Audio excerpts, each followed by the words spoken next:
years old, 20 years old, right? 21. They didn't have the qualified information that a red has or a culturally inappropriate has. You know, we are in our grander years now, right? And I think when he's up against young people, they're on the defensive because a lot of this information they don't know.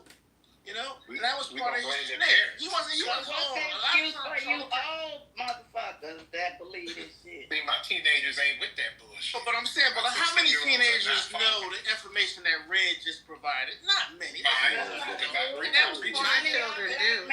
I'm sorry, but my kids do. I raised my child. Listen, I raised my sons. I raised my sons and my daughters to be that way. So if people aren't raising their children in their homes to understand where they came from and understand the historical data and understand how to read data and understand how to process information, then that's problematic because yes, they went to school. Yes, they've gotten formal educations, but it starts in the home.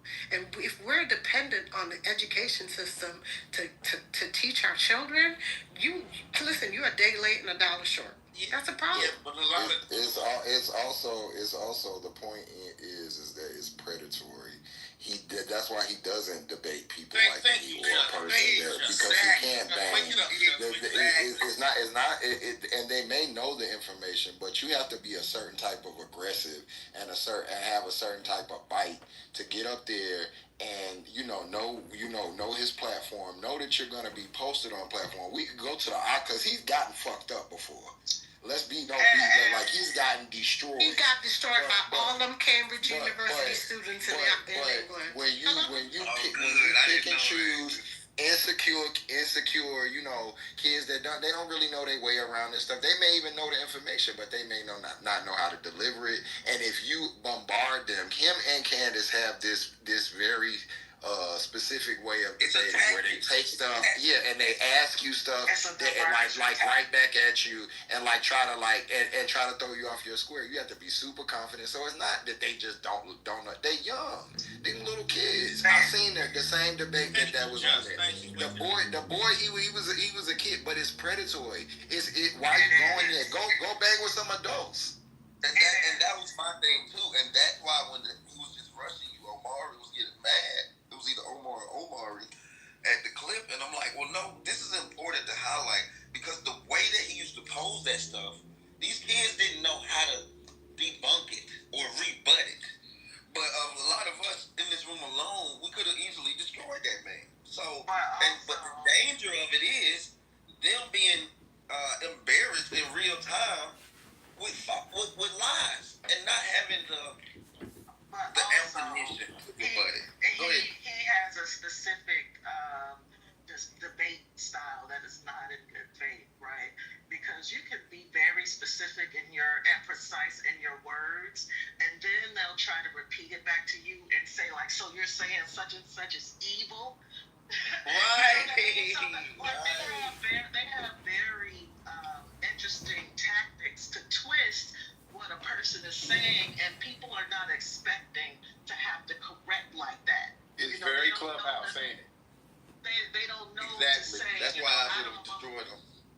I don't believe in good or evil. I'm just stating what it is. It's racism or something to that nature. But he'll, like him and Candace, they will go off and they will just take something that you say and they'll either amplify it so that it sounds ridiculous because they know that they know that works with a lot of people. Or they'll hang on to like a portion of what you said and ignore the main point. And just harp on that portion. Yes. And they take one word and hang into it, right? And then what they do is twist it. So what they do is for a young person, it's hard to regurgitate. And so what they'll do is they'll spin and spin and spin in that situation. So it's hard for them to get off of it. And the person doesn't know how to redirect. And if you're not sure how to redirect and debate, it's very hard. So if you don't understand debate decorum, you're not going to be able to challenge somebody because you don't understand debate decorum. If you never took debate in school, or if you never did moot court, if you never did any of those things, you're not going to understand the tactics that they're using. And these are very basic tactics when it comes to debate. So they're skilled in it. Right. And that's why when they get in front of real scholars like Destiny, he can roll over a lot of people his age because of the way, and I agree with some of what he says, but like I've seen him be on the same stage as like a fucking Finkelstein, and like these prominent scholars, and he sounds like a child because they have all of the facts, they know the dates, they know the details. Our kids, like I read to my son, especially since we live in the burbs, I made sure that he had a sense of identity, and he also had a sense of what what our history was as a people, our accomplishments, and our the fact that we're all the fucking same, right? And to not be a self-loathing Negro, right? And so because he came across these same influencers, the PewDiePies. When he was in junior high, it was PewDiePie, and they were doing this subtle racism, even on the video games where they would be on the headphones talking to other people playing the game, but they were strangers. They would all be saying nigga, like everybody, like the white kids, the black kids, and I would be like, dude, why are you competing with these motherfuckers with the N-word? I said I stopped him and I corrected him, but I wasn't even aware like the influencers on YouTube that there was this pipeline that was directing these white suburban boys and some black boys down these alt-right rabbit holes. And they got a whole generation. I think it's too late. They already got the generation. That's why they had that film, Parenthood. I think it's called Parenthood or some shit about that kid in London who killed a girl and he had gotten indoctrinated with the manosphere shit. Like a whole generation has been exposed to this bullshit from what's the guy's name? Andrew Tate. Andrew Tate, yes, Andrew Tate, and all of these personalities. This shit has been in their heads since like junior high. My son's 21 now, and that's when I noticed it was when he was in junior high. So these kids that are coming up behind him, like they've been thoroughly indoctrinated with this bullshit. And I think we need to be talking about how to get ready to confront this new batch of white supremacists, because the internet did it. It did what it's supposed to do with these fucking rabbit holes and the algorithm. Yeah. And to your point, Queen, I think some of it do intersect, right, with Manosphere and what Charlie Kirk was doing. But remember, it was a reason why Charlie Kirk is doing this, right? And think about it. Charlie Kirk, Queen, is only 31 years old. Imagine all of us in this room at 31 years old and how we've changed to be a better person, or some of us worse person. May I? Because I just turned 30 in June, and I don't know what he's saying. No, let her respond. I'm saying it. My bad. Yeah, he's 31 years old, right? He had the ability to change. I guess we're not going to know now, right? Who among us was not a racist when we were 31? Hold on. Listen.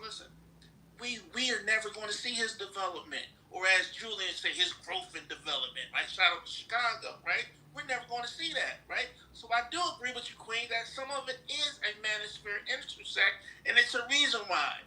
Democrats pretty much said, we ain't thinking about men, particularly young ones.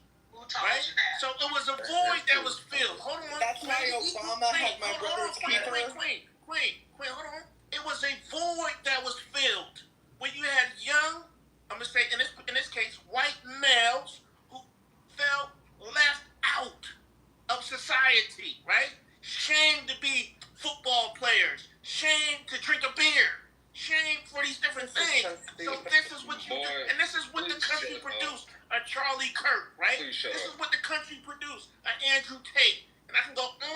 like Every God,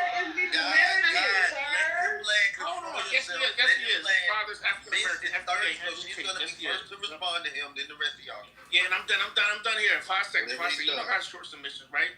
So, Charlie Kirk is what America's been wanting, right? And he appealed to the Generation Z, and I'm not mad at him. He wasn't my cup of tea, but I understand the assignment. And he's not here now, so he's going to live as a martyr. Now What is the assignment? What is the assignment? What is the assignment? We already went over that. Queen went over it. Anyway, I have a clip of Charlie Kirk getting folded up, which he does like this.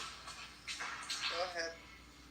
Miss, if you want to respond first, or do you want to go ahead and let me hear the clip? All right. Oh my God, somebody want to. No, BT is always. Go ahead, Jess. Okay.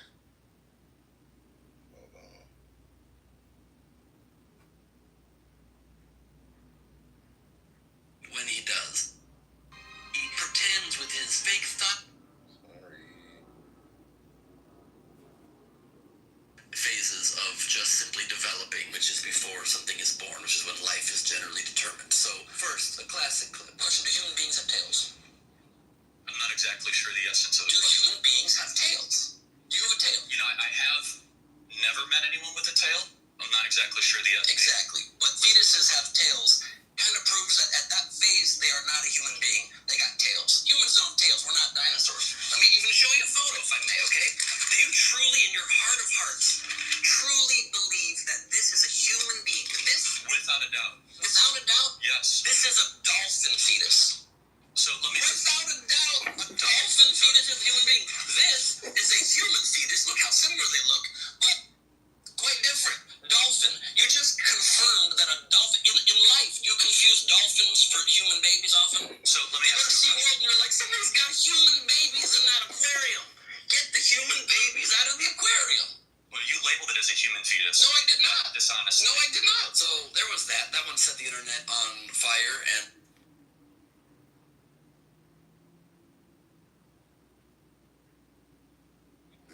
But this is your leader. We want more. We want He's more. not a leader. He's not. Stop saying it. No. You just went on a diatribe about this is why y'all be dumb, bro. We do this, we do that, you do this to a motherfucker who is going for abortion but can't tell a human fetus from a fucking dolphin one. That's your leader. This is who y'all are following into hell. Listen, we've heard his racist comments so much. Take a couple minutes to hear him get packed up. Okay. Please give us more. Well, yeah, talk among yourself. I gotta cue it up because it's like a whole live stream. So I'll be right back. Okay. Was he actually looking at a dolphin fetus? Like, yes. Yep. He set him up, Julian. He set him up. Oh, okay. Yeah. He got. That was a. You up for the truth? What? I'm still waiting to hear what the assignment was. Hold on, y'all. I gotta play some music because we got some spies. Play that clips. I'll sing something for us. You ain't gotta wait till 9 a.m. Play that clips, Coffee. Inappropriate. Play that clip. Play that fight clip. You gotta play something that's That clip shit is hard as hell, bro. They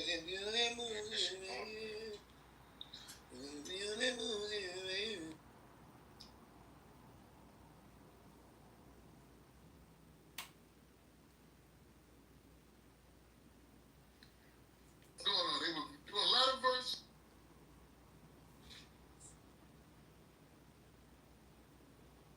culture. I figured out who it is. Do it. Take the back show.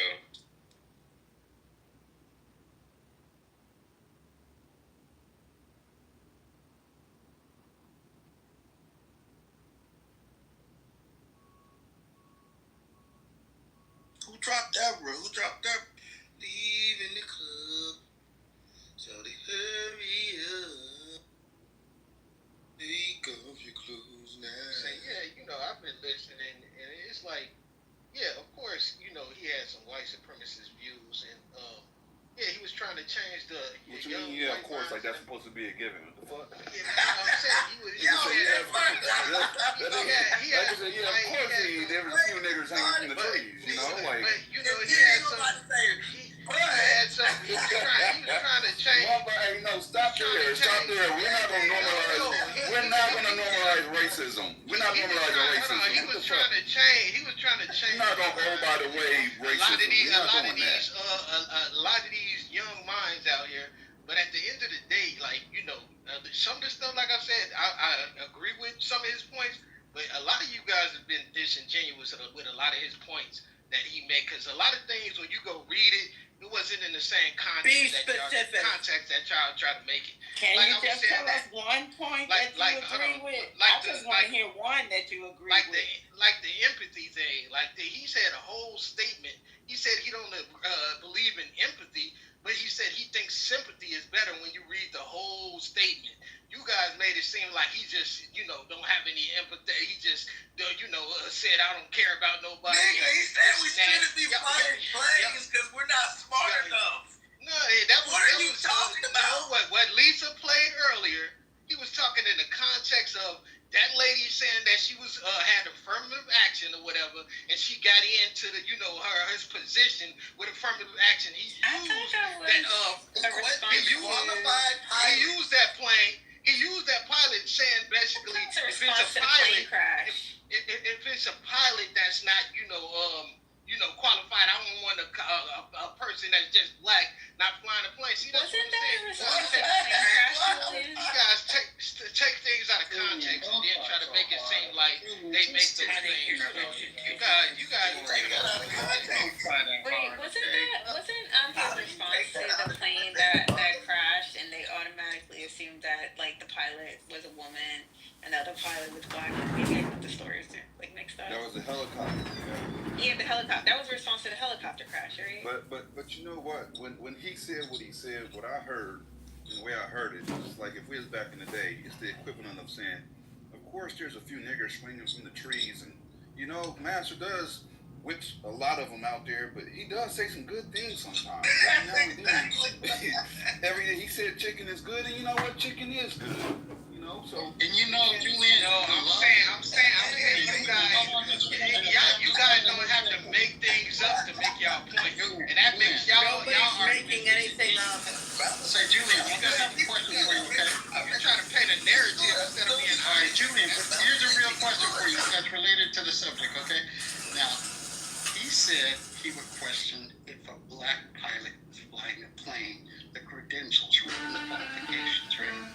But as you and everyone else on the stage know, Tuskegee Airmen were some of the best pilots of World War II, despite the adversity that they went through. And they are one of the reasons why we won the war. So what do you have to say about that? Wouldn't you trust a black pilot like those white bomber pilots trusted black pilots more than they trusted the white fighter pilots? No, I definitely trust the Tuskegee Airmen and black pilots that they was some of the best pilots, like you said. But I don't trust you guys because you guys took a lot of his stuff out of context. You're like, y'all no, they didn't take it out of context. He took us out of context. Listen, hold on. I want to know that, brother, so you can really give it to back up. Hold up, BT. Let her finish what he's saying. Go ahead, Left. Okay, so you know how Will Chamberlain was one of the best basketball players of his day. These black pilots today are the Michael Jordans and the LeBron James of flying planes. In fact, they're the top pilots, dude.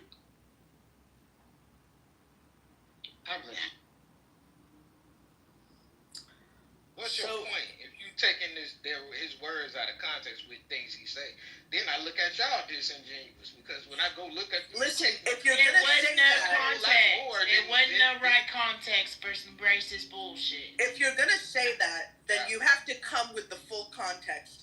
So go on mute, get the entire entire quote about the sympathy and all the bullshit and say the quote in the full context, but you can't come up here talking blah, blah, blah, blah, blah, blah, blah out your fucking ass without any fucking quotes. You gotta be lying, man. Y'all just be lying. You are lying. It ain't no context for no racist ass bullshit.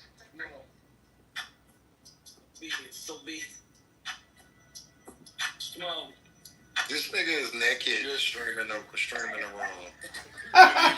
Good evening, clean black people. Good evening. I'm naked. I'm wearing Philip Quinn bathing suit over here. What's Phony watching us? I see that there's one black person that's not on code. Y'all feel like the bus can't go anywhere until they get on code? Yeah, we gotta kick their ass off the bus.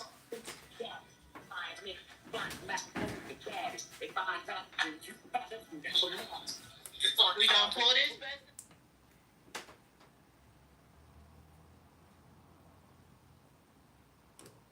As a teenager, it doesn't even really count. It's like we weren't really trying to hurt each other, but it was my brother and I, when in our 20s, when we got into a fist fight.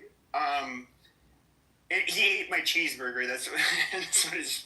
That is literally up. But who else did you think of, Pepe, that would have whose death and assassination would have such an effect on his history and the nation, right?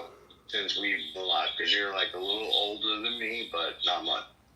Well, I would say like there are, and like I said, I like to listen to like liberal podcasts to hear what they have to say. Because like I listen to and quite frankly, I haven't been listening to right-wing podcasts shit for several months, and so I'll just because listen you know what to expect. Because you know what to expect. Can I say this? Yes, and so like I'll listen to left-wing ones, and like I tried to listen to the most intellectual. Because you want to be King Coon and get your good nigger sticker. It's just not. Exactly. Get back to work. What's worse is that you know there's somebody around him who are like, yo, bro, that's not true. That's like the things you're saying. Yeah, you guys that is took it. just You factually. might have said that. I got One second, brother. One second, brother. But you One guys, second, brother. You're not about One to second, come brother. out and Hold on, brother. Can you wait till I'm done, though, brother? Brother, Okay, go ahead. please, brother. Yeah, thank you. Let's have some mutual respect for each other. So the worst part about it, as I was just going back to the music. Well, you say he's getting off the bus. Is there for copyright? He said he's getting off the bus. Oh, okay, I got you. I see what you're saying. I forgot about that. Yeah, so we would like to hear Concrete and then let Julian respond because they both came up right now. What I was gonna say was, we know that this gentleman has enough people around him that somebody somewhere told him the actual truth. I'm sure that on that production team, that security team, that somebody along the line said, "Hey, bro, what you're saying is not true, and it's hurtful to good, clean black people." I'm sure even Candace probably said something, off the record, and he still ran with it, and we know why he ran with it. It wasn't expressing I truth. doubt it. You don't think so? I doubt anybody on Nobody this told him team. what the team was? Correct. You know why? Because that's why he continued. Someone said it seemed like he's obsessed with black people. No, what it was that's a safe place to attack. The threshold is so low for us. We ain't gonna do nothing. You can continue to bully us and say kind of those defaming statements, and no bad will come. But he knew to watch his mouth when it came to the Jewish community. He knew to be careful when it came to the LGB, because the thing about it is they gonna ride for theirs. So I hope that what we learn from this is not to let another person like that, speak on our name like that. Anybody here to me? We need to check that shit from the front gate. Hell, what the mind sleep? They sleep. Yeah, it's people trying to come up. Y'all niggas is letting this nigga play. Hold up, man. First of all, let me tell you why he's doing it. We have someone streaming a room. So when you have an undertone of copyrighted music, they can't stream it on YouTube anymore. That's the purpose. So we're not asleep. We're aware and awake. Get on code. Yeah, stop playing with the mouse, bro. What's wrong with you? Shut up, dude. But yeah, that's what I think it is. I think they sat there and just laughed at it. He could say all the ignorant stuff he wanted to say as long as he was attacking black people. It's funny he mentioned DEI when the actual #1 beneficiary of DEI is white women. But he ain't gonna say, well, if I see a female pilot, I gotta question things. He knows not to say that. It's a reason he strategically came after black people because he felt like we ain't gonna say nothing, and then he knows a couple coons that's gonna laugh and say, "I see what he's saying, I get it, oh yeah, ha ha ha," like some people are saying on this damn stage right now. Yeah, but sister, I don't think his target audience were black. Like, I don't know. No, they're not. His target audience is not black people. His target audience was always disenfranchised. He would catch a couple random coons up in this shit, but most of the time it was young, disenfranchised white males. That was the target audience. Hey, so why did he hold conferences? Yo, man, muted me. Damn, that's crazy. You muted the stage. Somebody muted the whole stage. Go ahead. No, we're just saying, like, and look, I ain't on the sides, but why do y'all think it is? Because if his target wasn't anything black, why was he holding conferences, summits, and personally funding, these conferences for young black men and women? We go back to 2018, 2019, and he did one in 2020. So my question would be like, why did he do that? Now, what were they called? What was the name of the conferences? It was the I'll find it. I talked about this in the room the other day. My question is, if he wasn't trying to, if he didn't need him, didn't care about him, we at least can say he possibly was trying to convert him. Like, we can't say there was nothing behind it because he literally did conferences for young black men and women. Wow. That was when he was with Candace Owens, and that's what both of them were being paid to do at that time, was to convert people over to Trump supporters. And brother, okay, so he was converting the young black men and women to Trump supporters for a short time period. I think he did. He ran an academy for like 3 or 4 years where it was focused on African Americans. But it was just for his whole goal overall, like just not with blacks, but overall, his job was to radicalize, to convert young men. Mostly it ended up being young white men. He found his target demographic to being conservatives, introducing them to the conservative side. That was his whole thing. That's where his value lied to Trump. Even though Trump was dancing at the Yankee game the next day, he didn't give a fuck. But yeah. So look, that's another question I got, right? So if Charlie Kirk, if his loyalty lied with Trump, can we make the statement that Trump is anti-Israel? That's a reach. Via Charlie, we can't do that via Charlie. Okay, so if we can't say he wasn't anti-Israel, so how do we explain, if we're gonna make the connection that Charlie Kirk to Trump, his anti-Israel rhetoric he been on for the past 90, 120 days before this shit popped off? Run that back. So, all right. So if he's the mouthpiece for Trump and he's speaking for Trump and he's trying to convert people to get onto the side of Trump, wasn't the mouthpiece for Trump. He was just a recruiter. So political views probably didn't always exactly align or reflect what Trump's exact political views may be. He was a recruiter. His job was to bring in new blood, young. Okay, yeah, I college campuses, and that's what Turning Point meant. I'm going to turn them into conservatives. That's what it is. And he wasn't the spokesperson for Trump. So I get what your question is saying now. Yeah. So that's all I'm saying. So like, recruiter, whatever term you want to use, you're trying to get people that follow you, fuck with you, to go ahead and, this is Trump. This my man's right here. Like, go ahead, fuck with him. You know what I'm saying? I'm gonna give you all the knowledge, information you need. This is the way, the Trump way. So if that's what we're saying, then what's the conversation? Where do we feel like this shit go left? This shit get sticky, because that's why I asked the question. So is Trump anti-Israel? Because we're connecting him to Trump. The last 3-4 months before he passed, that's all he was speaking about. So was he a de facto? Did he go left when it came to the whole support of Trump and just wanted to do his own thing? It's not a one-to-one. It's not a one-to-one. He's trying to build an argument through the Socratic. Yeah, he's trying to link a lot of shit. It's not really.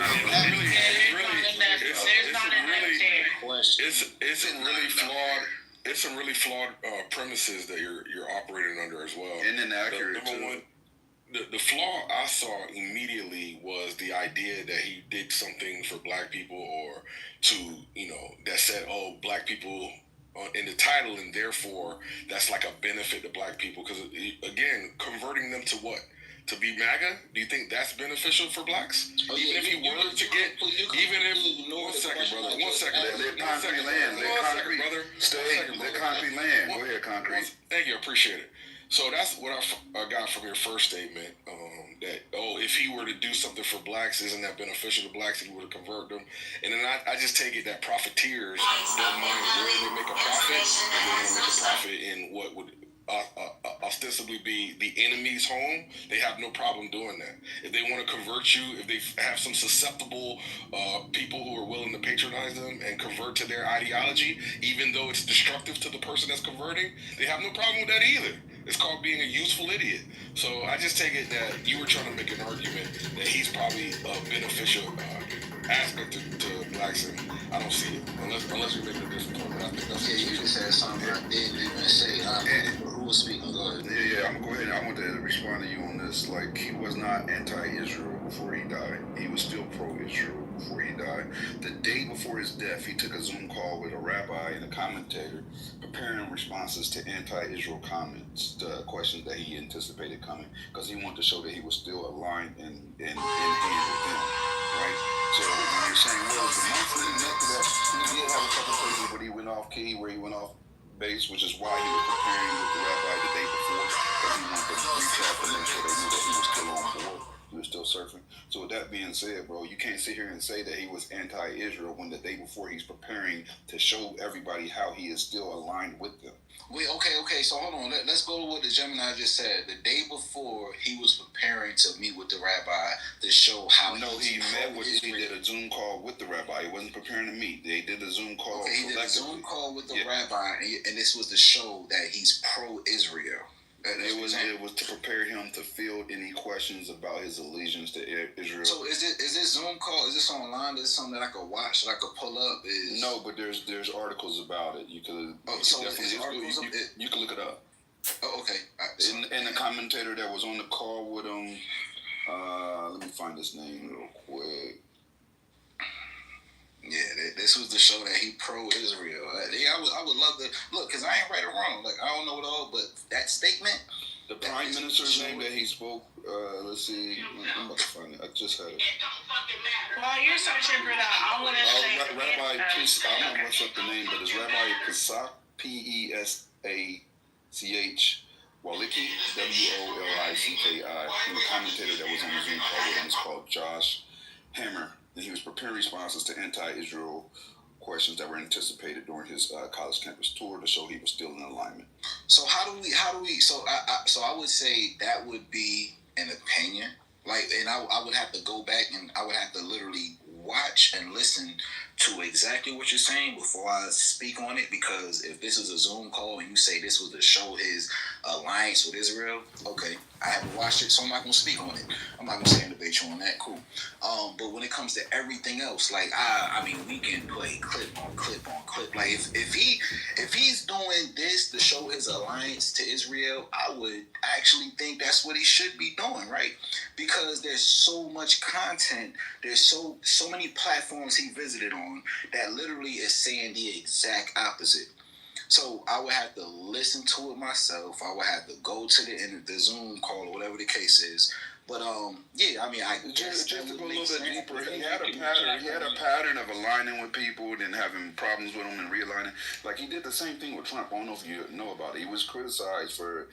They said that at one point he stabbed Trump in the back, which was only a few months before his death, right?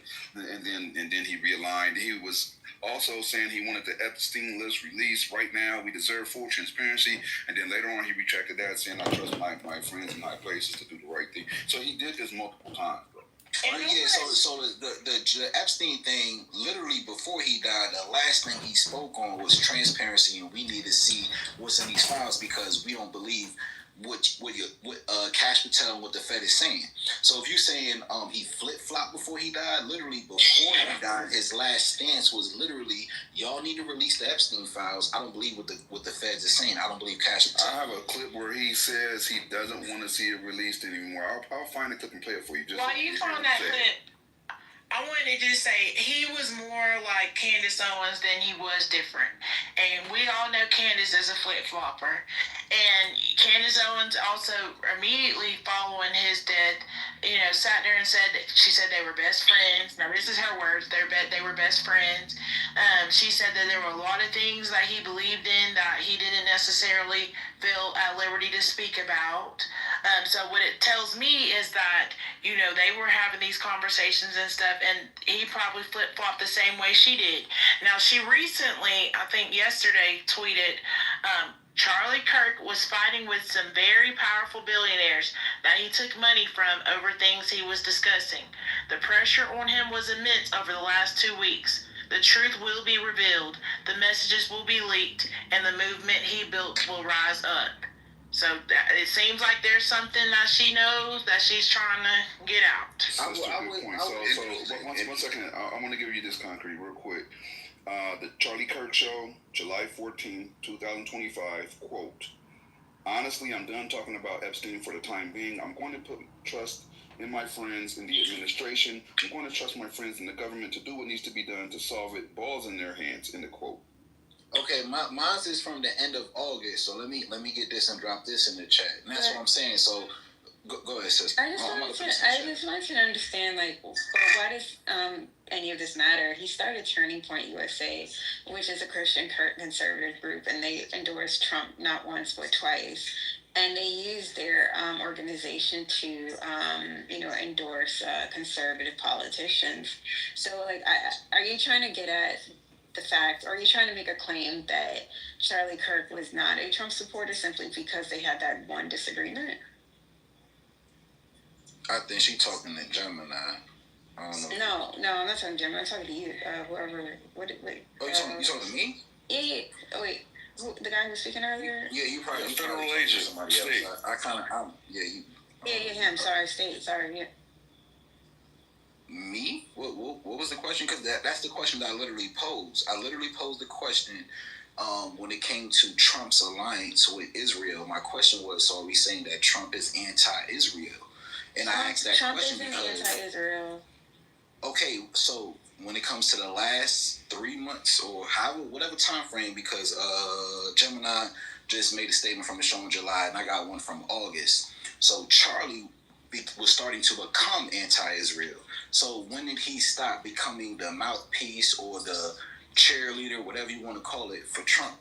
Because he was never the mouthpiece. He was never the mouthpiece. He was never the mouthpiece for Trump. He just started an organization that endorsed conservative politicians. So that's all they were. They wanted. So him going to these campuses and passing Trump hats throughout the crowd says what?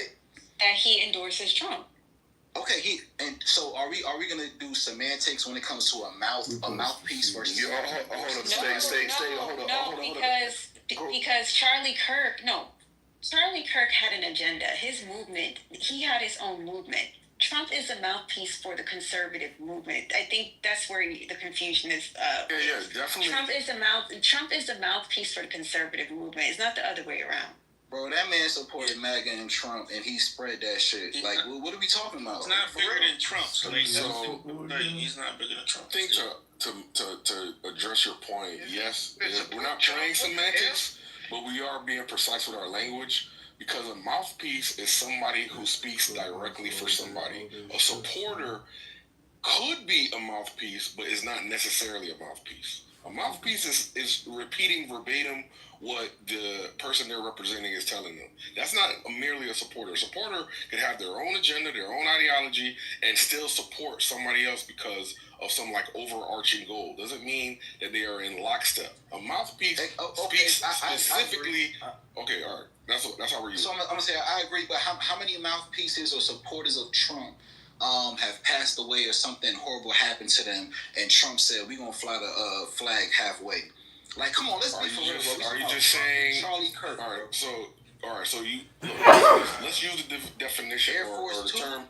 Hold on, brother. Let's use the term supporter. And now the question is, why does this supporter get so much reverence? Is that the question, basically?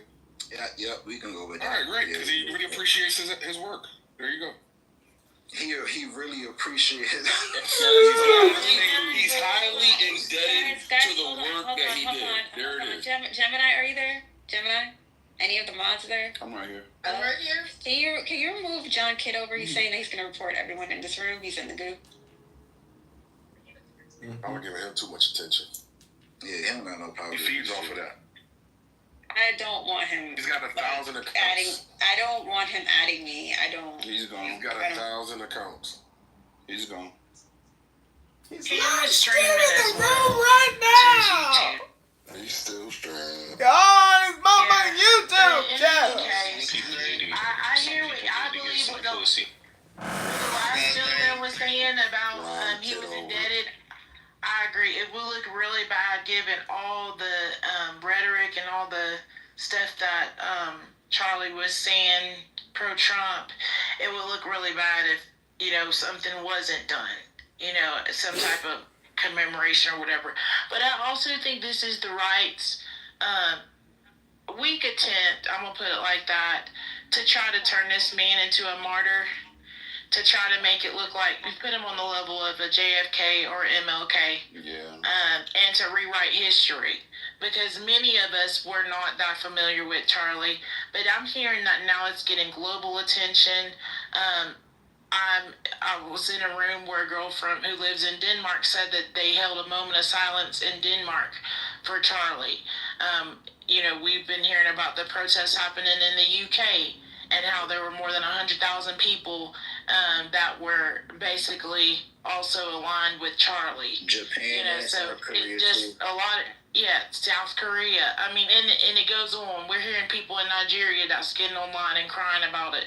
So it just seems like they're trying to, make this into something else. So that was a good point you brought up, right? So let me ask you a question, and let's be for real. Like, we don't do no phony shit. The black community, how privy was the black community to Barack Obama before he started running for president? Was the black community following Barack Obama? Let's just be for real. You asked the same question. What's your point? No, I wasn't. How's it relevant? Okay. No, at the time, we didn't give a fuck. We was like, I don't care who it is. We was happy Obama got there. We was happy and he did a great job. Hold up. Let's bring it back so we got one mic at a time. What's the relevance? Okay, so, shit. His birthday was coming up next month. So 2028 elections, he could have ran for president. Now, we have conversations amongst ourselves, and just like with any industry, whether we talking about the fashion industry, the music industry, whatever industry, there are conversations that hold on, let me just, I won't be long. He couldn't have ran. Hold up, stop. You're saying something that's false. You have to be 36 years old to be able to run for president. He was 31, so in 2028, he could not run for president. You're wrong. All right, so I'm wrong. All right, I'm wrong. Thanks, Gemini. I was. Yeah, he definitely wasn't like that Steve. Yeah, he could have ran the next time, but. Yeah, but he's not even presidential material. No, there's no political resume. What are we talking about? Yeah. I saw them at the rap. The white folks was crying, saying he was going to be our next president. Yeah, they said that, but he had no political resume. No, hold on. Wait. Is somebody lying to me on stage? So hold on, real quick. To be president of the United States, the Constitution sets 3 main requirements: age, you must be at least 35 years old; citizenship; and residency. Natural somebody born on the soil. Yeah. He was only 31. He couldn't have been president. He's 31 years old, bro. He was literally about to, hold on, when is Charlie Kirk's birthday? He was literally about to turn 32, and in 2028, like, okay, I'm just saying, if it's 36, what I'm saying is out of reach. But if it's 35, you're saying he couldn't ran. He couldn't. No, he was still too young, bro. He's still too young. So let's just angle. I'm trying to figure it out. Yeah, I don't get it. Like, let's move forward. What's going on? Like, I feel like the women when they say that. Jumping around, you're asking a lot of questions, but you trying to hide your position. What's your position on this? Are you a Charlie Kirk? Yeah, let's get to might not know me, me, but everybody know my position. Are you a Charlie Kirk supporter? What were you trying to get to? Like, what was your overarching point? Let's concede. Okay, he could run. Okay, now what? Like, where were you going with it? I actually forgot, bro. Go ahead, John. I actually forgot. We was having like a conversation. Trying to talk. Put this conceit into your brain just to try to help you get to your next point. Like, fuck it, I'm not going to contest it at this point. Let's go ahead and see where you was going with. Classic. I was Real going gentleman. somewhere. Hey, Gemini, I was going somewhere, bro. that car was driving in a circle, bro. That's all right. Come up. It was swerving. It was looking. Hey, he pulled up and pulled off. Keister. It be like that sometimes. We crashed into some I feel like pylons. blacks want to support Charlie Kirk, and I don't get it because he was so blatantly against us. I don't see why anybody would find the time to support this young man. Nah, I wouldn't even say blacks are trying to support Charlie Kirk. For one, blacks being in a conversation or having conversations about it shows the play off rip, because this is a conservative white man that got killed by a white man, but somehow, they need the energy of black people, right? So somehow now, Clubhouse, media, wherever we want to talk about it, we're deeply involved in this conversation. HBCUs are getting shut down. Black people are speaking out, making their videos. I speak about the play. I'm not really a side person. What's the play? I speak about I speak about the play, and the play is literally trying to garner the energy of the black community. Because why did this white man get killed by a white man, and the black community is so involved in this situation? That's the white people. This is harvesting the energy. They have of a black room people. right now, the white people, called "Who is going to replace Charlie?" Sad face. It's the same thing that happened with Rittenhouse. If you remember, Rittenhouse didn't shoot any blacks. Yeah. He wasn't attacked. Well, he was attacked.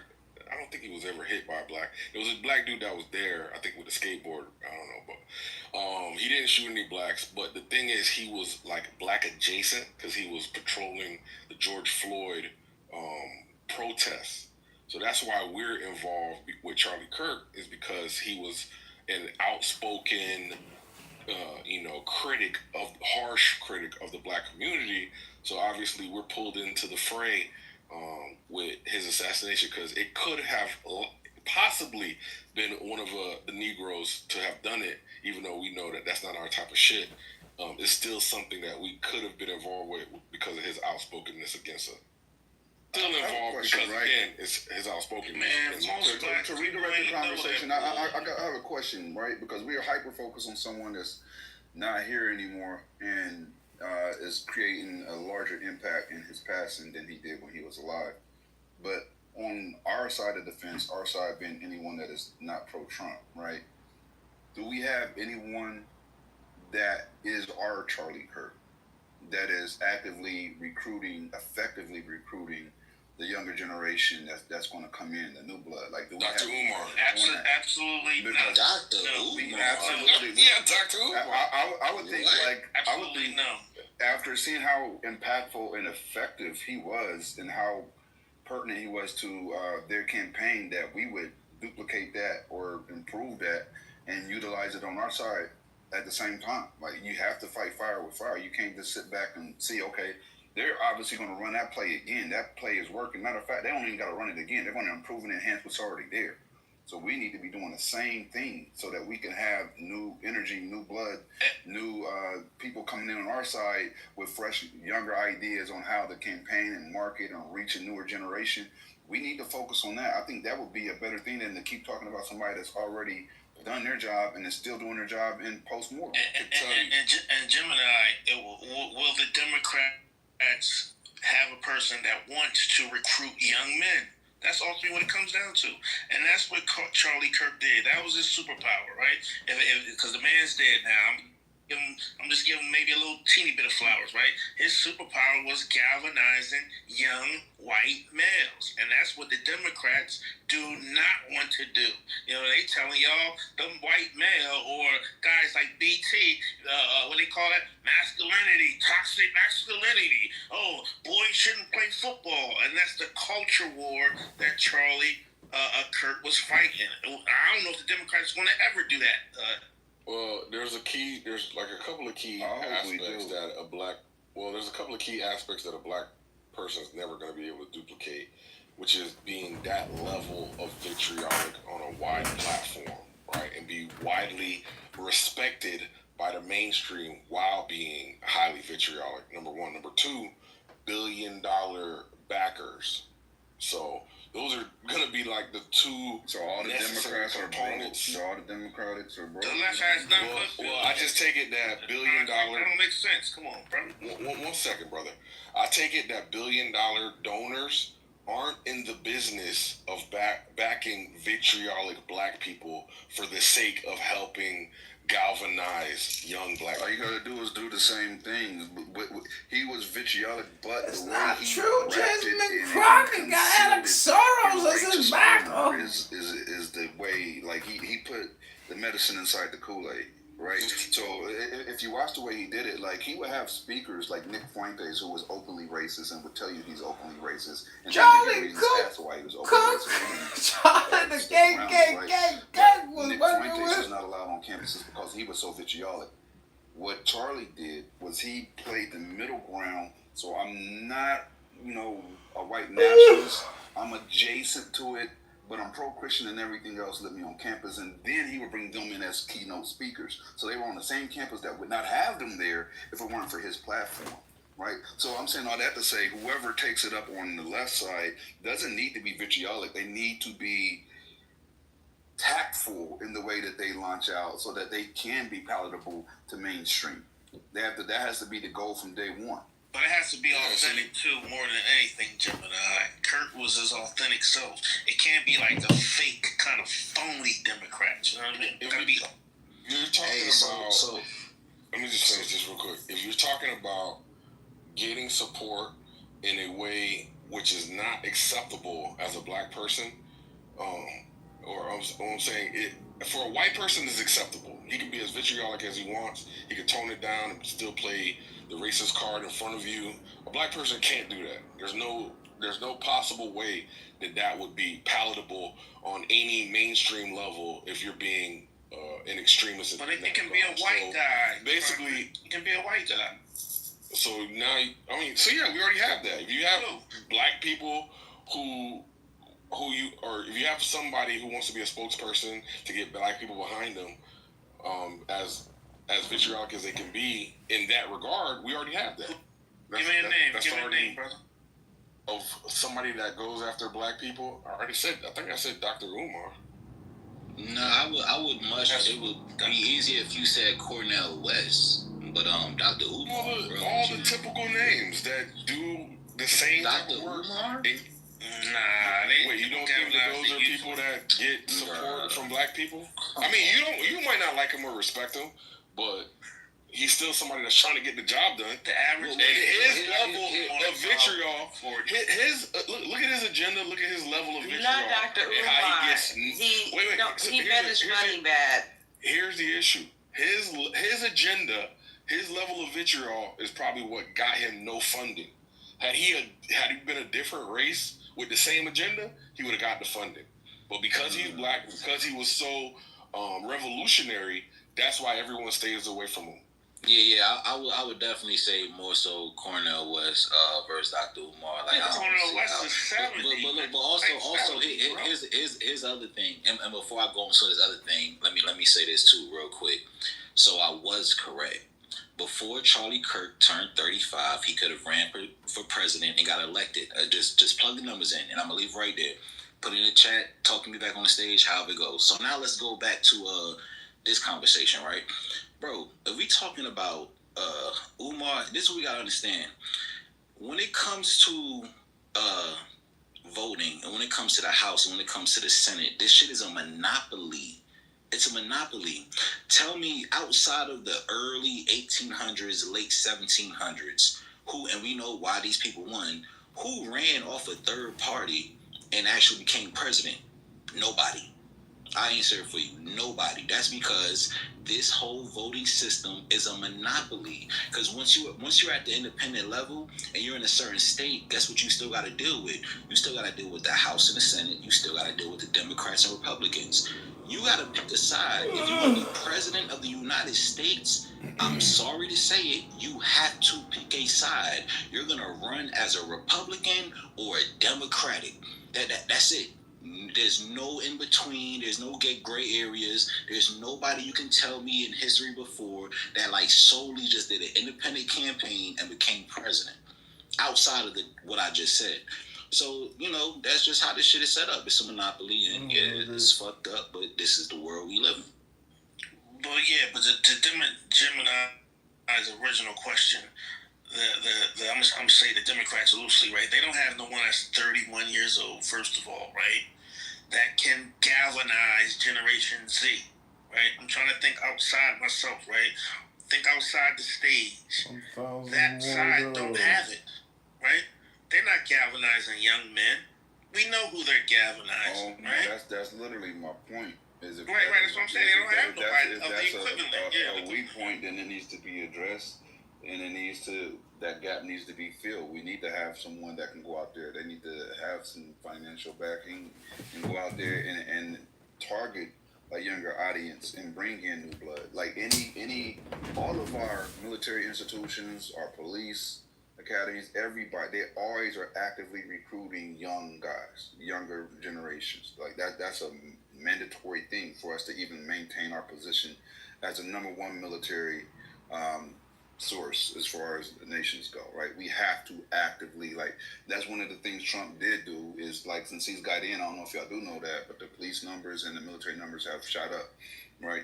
That's what the Democrats, in my opinion, need to do is to target a younger audience and have someone out there that can do it. Like, we've seen the impact Charlie had, cool.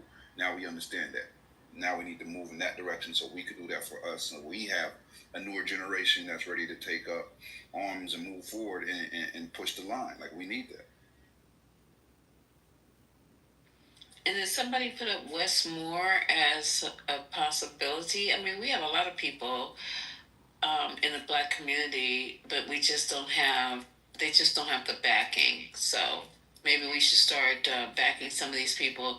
There's that young man who is out of Florida, the youngest African American in Congress. That young man, I can't think of his name right now. You guys know who I'm talking about? Are you talking about Frost? Yeah. He's a very articulate, focused young man, and he could be a leader in leadership for our community. We have a lot of people who qualify, but they need to be backed. Because Charlie Kirk was backed by billionaires. Why he's able to drop out of college? But let me ask you this though, Lisa. Let me ask you this, right?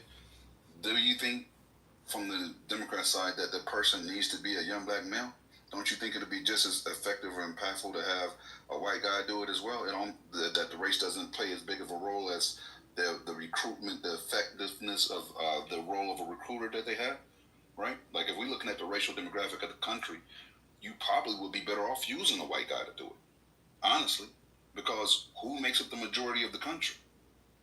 You can't just go after the minorities. I'm not trying to get a bunch of black people in here. I'm trying to get a bunch of people overall. As many people through the doors as possible, every fucking nationality. Who breaks the tie, though, Gemini? Let's say white America and the United States is split 50-50 on their beliefs on who they should be in office.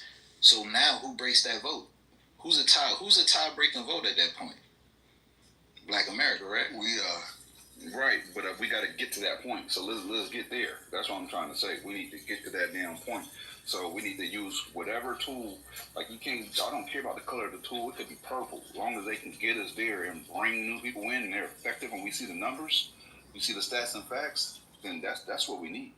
Well, we still need somebody, because young black kids need a black man to look up to emulate. We can't have, unfortunately, I hate to say this, we can't have white people being our leaders on a local community level. That doesn't make sense to me. I agree with you. So what if we do what they did? We got like that. That's y'all a bunch of racists. The crime rates dropped. all of them. Hey, from Alabama, Birmingham, to Chicago, to Baltimore. So we're doing that, Lisa. Lisa, when Kirk partnered with Candace, I think that's what he was doing, right? So what if we did the same thing? It don't have to be one. We could have a pair. We could have a black and a white that work in tandem. And that'd be great, but it's just, to me, that's the problem we're having in our community right now.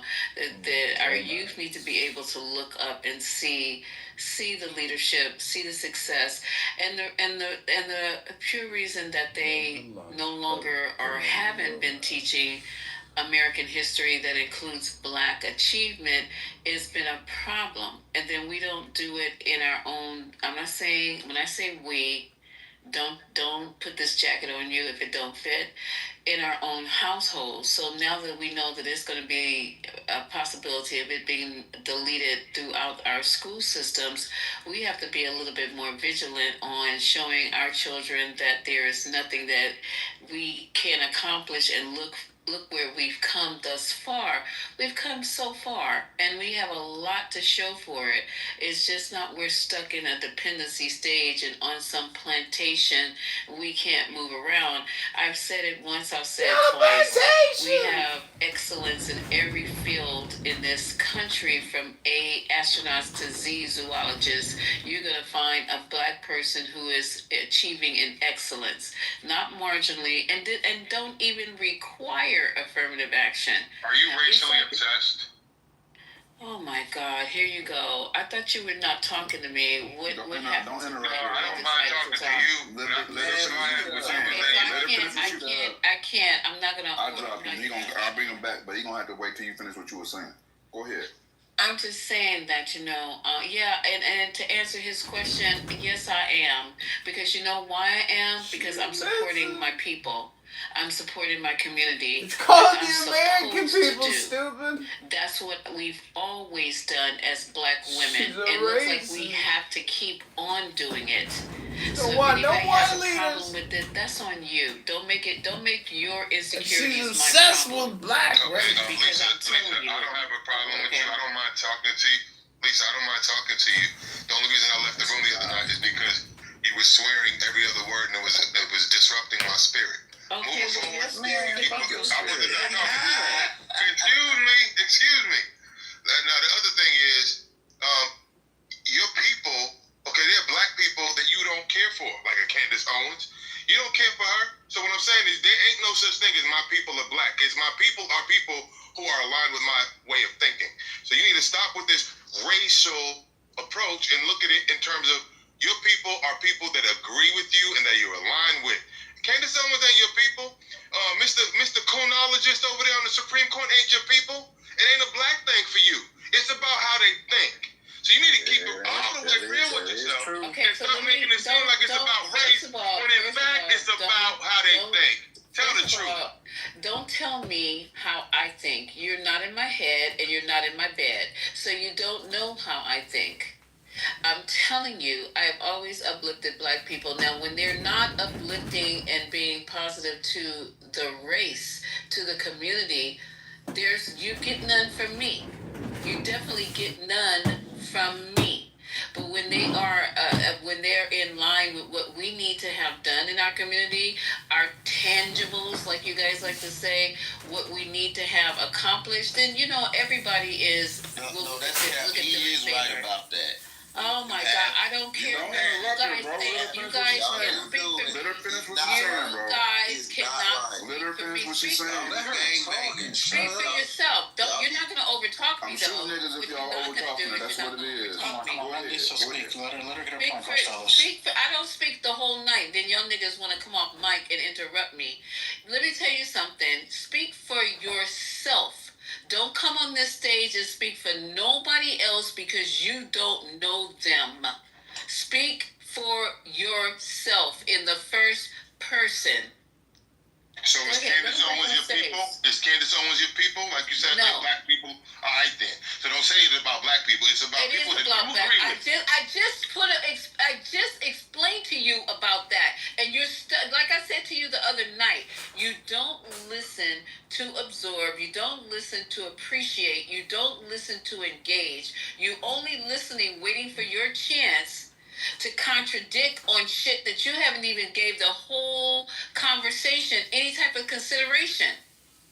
You didn't hear the second part of what I said. I jumped in the room. I apologize. Yeah, you definitely did. What I heard you say, the only reason I jumped in like that is because I heard you say black people are excellent in every area, which is true. But then you went on to say that my people in this, your people ain't black. Your people is. I didn't even hear what you said. What did you say about people like Candace Owens? Never mind. You didn't even hear what you said. Why would you make that comment? Yeah, you ain't listening, then you gonna make a comment about something you ain't even hear. Candace Owens ain't her people. Candace Owens is not her people. So what is she talking about? Man, watch out. So did you hear what she said or didn't you? No, I thought I asked her to repeat it. He didn't hear shit. You can just call me an idiot.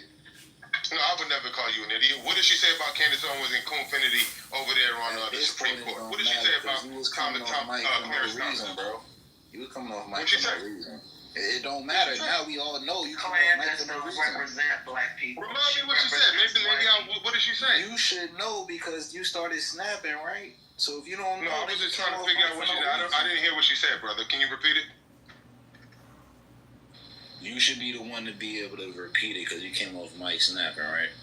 Okay, but can you repeat what she said since you heard it? Because I didn't hear what she said about Clarence Thomas and people like Clarence Thomas and Candace Owens. I didn't hear what she said about people like that. Okay. But he was right. You started talking about it before. You came off immediately, just like I said. You guys, I said it clearly. He doesn't listen to understand, doesn't listen to consume, and doesn't listen to consider. You just want to just pick off and have an argument about stuff you admittedly say you ain't even heard. So how you? I apologize. I came in the room and I just started stepping up. I apologize about that. But I'm seriously trying to understand because you said black people are your people, and I'm trying to figure out what carve out do you have for people like me, Candace Owens, and Clarence Thomas. What did you say about people like that? Are they your people? I align with people. I align. What did you say about people like that? Listen, I'm gonna tell you. I'm gonna repeat it. When we have people who don't align with what the good of the overall good of the black community, then I don't align with them.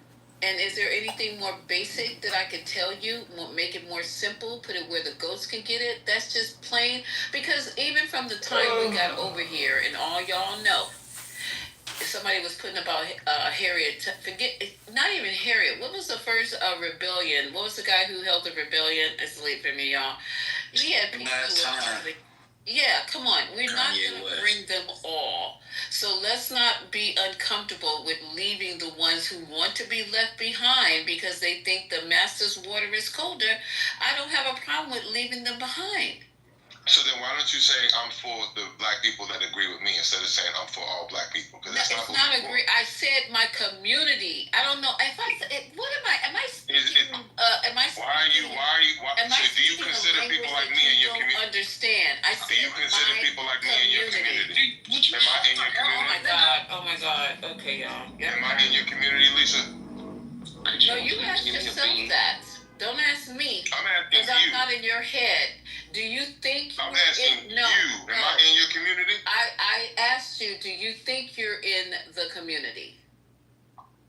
I don't know what you're talking about. You said my people. You don't know what I'm talking about. Okay, you said my people. Who is your people? Okay, listen, Manfinity. I'm not going to have this. Of course you're not, really, because you jibber jabbing over there. You double talking and you jibber jabbing, and you can't even make sense of what you own. You just see you yelling. You just want to come in and get attention. You got your attention. You're yelling and screaming. You got what you came for. I am not going to upset my spirit tonight, knowing that your intentions are not even pure, that this conversation is not even one that you really want to have. You just want to be seen. So come up here and get seen. That's all I can tell you right now. Y'all bring them up. Y'all, you can have a conversation with somebody in. I ain't trying to take nobody's spotlight. I just asked you a question. Nobody needs spotlight.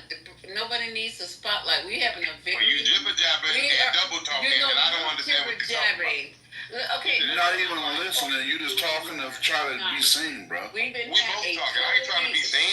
We've been having a very great conversation for hours, and here you come. Until I came, right? No, the disruption is unnecessary. If you want to join in the conversation, feel free. I'll shut up. I'm sorry. It was literally until you came, though. Oh my God. It was literally until you came, though. This is what we're gonna keep it simple. Hey, it's been Either you join in on, stay on topic on the conversation. Oh, give me 1 second, State. Give me 1 second, State. State, 1 second. Either you join in on the conversation, stay on topic without trying to center yourself. I'm removing you from the room the next time you do it, bro. I can't help but center myself. Everything I say It is what it is. I said what I said, bro. And I said what I said too.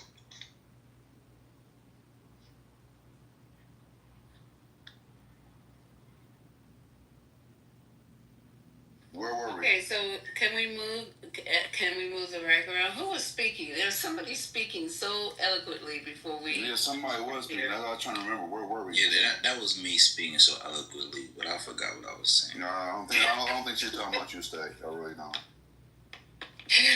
Oh, Joe. So I see the homie TC joined the stage. What's up, TC? Oh, okay. What's going on?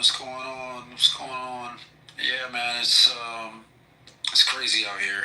I think the left has finally lost its mind, and it's plain for everybody to see. Listen, I think you guys have kind of wrestled with this concept of American freedom, and you've realized that you don't want freedom. I think you've realized you want a type of anarchist type of freedom, where if rules are according to you and everybody follows your rules, you're happy. But when somebody takes the First Amendment and they say things that you don't like, now they're racist and anti-American and anti-black and all this other stuff. You guys don't want America. You want an idea of America that fits your biases and your prejudices. But you don't want America, because America is a big enough space for a multitude of opinions, whether they agree with you or not. You guys like to mute put them there in the audience if they don't agree with you. You like to shout them down if they don't agree with you. You like to censor them if you don't agree. Look, it's happening right now. You're triggered. You don't want freedom of speech. So when a guy like Charlie Kirk comes around and then he commits you guys, he commits you guys. Yeah, when a guy like Charlie Kirk comes around and commits to the First Amendment principles that this country was founded upon, and challenges your presuppositions and your perspective on the world, you come away thinking he's a racist and he's a bigot and he's a misogynist and he's anti-black. No, he's not. He's just not agreeing with you.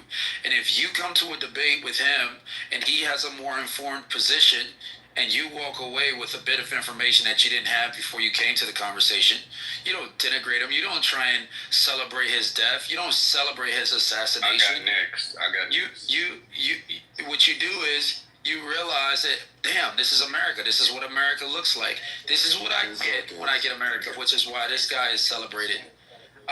They had a vigil for him today in D.C. at John F. Kennedy Center, and I'm so glad that there are people that are coming to Christ because of his witness. Thousands of people have agreed to go to church today simply because of his witness. So that demonstrates that there's no amount of silencing on the left that can cause people to essentially reject the faith. The people are coming to the faith because of Kirk. Wrap it up, bro. Thank you. I wanted to respond to that. That was amazing. So, I've been paying attention to politics since I was about 16 years old. And I'm going to give you an example, right? I didn't agree with a lot of the things that John McCain said. Stout Republican conservative, right? But I never walked away from hearing anything John McCain said to say he's racist. Nothing he ever said that I heard would lead me to believe that he's racist. So that shit's on that point, right? Because it's many conservatives that I've heard speak throughout my life that I cannot cleanly say are racist. I just wonder what goes on in you kind of folks' heads to what makes you want to bow down to these people so much. Do you want to feel included? Is that your way? And I notice on your PTR, you have multiple pictures of Dak Prescott, which would make you a Cowboys fan, which would make me understand why why you think the way you think. Stay on subject. I did stay on subject. The team that he likes proves his personality. Man, stop making it personal, yo. That's why y'all lose debates. Omar, you look like that sign on the car that you're Hold on, there's too many people talking. So, I know Gemini want to jump in. You want to go ahead, Gemini? I mean, go ahead. I'll come on. Respond to that slander. Okay, so what the thing about it is, first of all, no one. I like the way you guys come in here and announce what we're thinking. There's no one in here celebrating anything. Maybe you were celebrating and you don't want to say it out loud. So I think you should speak for yourself. I don't have to announce it. You announce it for yourself. No, What I got shit for? Shit. You ain't heard me say nothing about celebrating anything. There's nothing in the title. There's nothing that came through my mouth. Play the clip of me celebrating anyone's death. I'm in the business of healing. I don't celebrate death. So I wish you would speak for yourself and stop speaking. You guys come in here all the time. We don't go into your spaces and start speaking for you. I come in here and I say what I say, and I stand by what I say. I never said anything about this man celebrating his death or nothing. What we've been doing is making sure that history is being recorded correctly, so there won't be no misinterpretation of who this person is. And I don't give a damn. I don't agree with you, but I'm not going to sit up here and celebrate anything happening to you. I don't agree with a lot of people, but I'm a grown-ass human being. I'm an adult, and I know how to carry myself as an intelligent adult. I don't need to pander. I don't need to kiss nobody's ass. If somebody says something I don't like, I don't need to fuck them. What the fuck is wrong with y'all? I said that some of the things that he says I don't agree with. And just like he has the right to say them, I have the right to disagree with them. And there we are. So what's next? Well, I think you interplay we and I. When you're defensive, you say I. When you're offensive, you say we. And I think if you take an inventory of how you use the words we and I, you'll realize that you're actually defending yourselves when you say I didn't do it, but then you say we don't do this here. Yes, you certainly do. I don't care what you think. If you don't think the worst no matter what. Okay, now you're trying to tell me which pronouns and you don't know how I think. Well, you don't know how I think, so don't do that. It's not a one-way street. So let me hop in there. And I can witness this. When people did come in and celebrate, she immediately reprimanded them. Great, but that's my point. When she says we don't do it, she's speaking for a group. When she says I don't do it, she's speaking for herself. So which one is it? Is it we or is it I? Exactly what we do. Because I know I was certainly in this room and they were celebrating her death. We'll put a name on it, TC. No, you were not. Hold on. Give me 1 second. TC. Brooklyn is one. Okay, I was about to say who else? Hold up. You said they. The other one. Brooklyn did. We conceded that, and she got pushback too. Brooklyn, no, she's not in here. All right, so then that's not relevant. Who's the other one? So who, TC? Who's the they? You can't make that statement and not substantiate it. Who's Excuse the they? me, when I said you, I was talking to the group.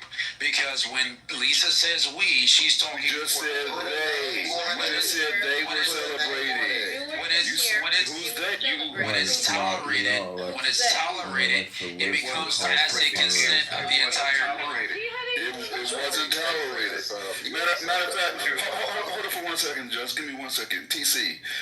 Brooklyn recently has been staying in the goo because it was pushback, and she goes, I get it, I'm too volatile for the stage. Because she received pushback about saying that type of rhetoric, right? So, again, I'm going to ask you, who's the they? Put names on it that's been celebrating his demise in the room. I gave you Brooklyn and name a few. If you guys There's the only person who's been in the group. Hold on. If you guys chastised her for celebrating, then good for you. But if the shoe fits, then wear it. I understand Lisa has a position she stands on that she's not doing it. I can respect that position. But I've been in this room plenty of times where I've heard the celebration, and I personally Name another person. offense to it. I don't like when you lie, especially. And I'm not lying. I was here. I was here when it happened. When did this man die? Can somebody give me a date? Wednesday. Okay, so today is now Sunday. I have only had one room since then.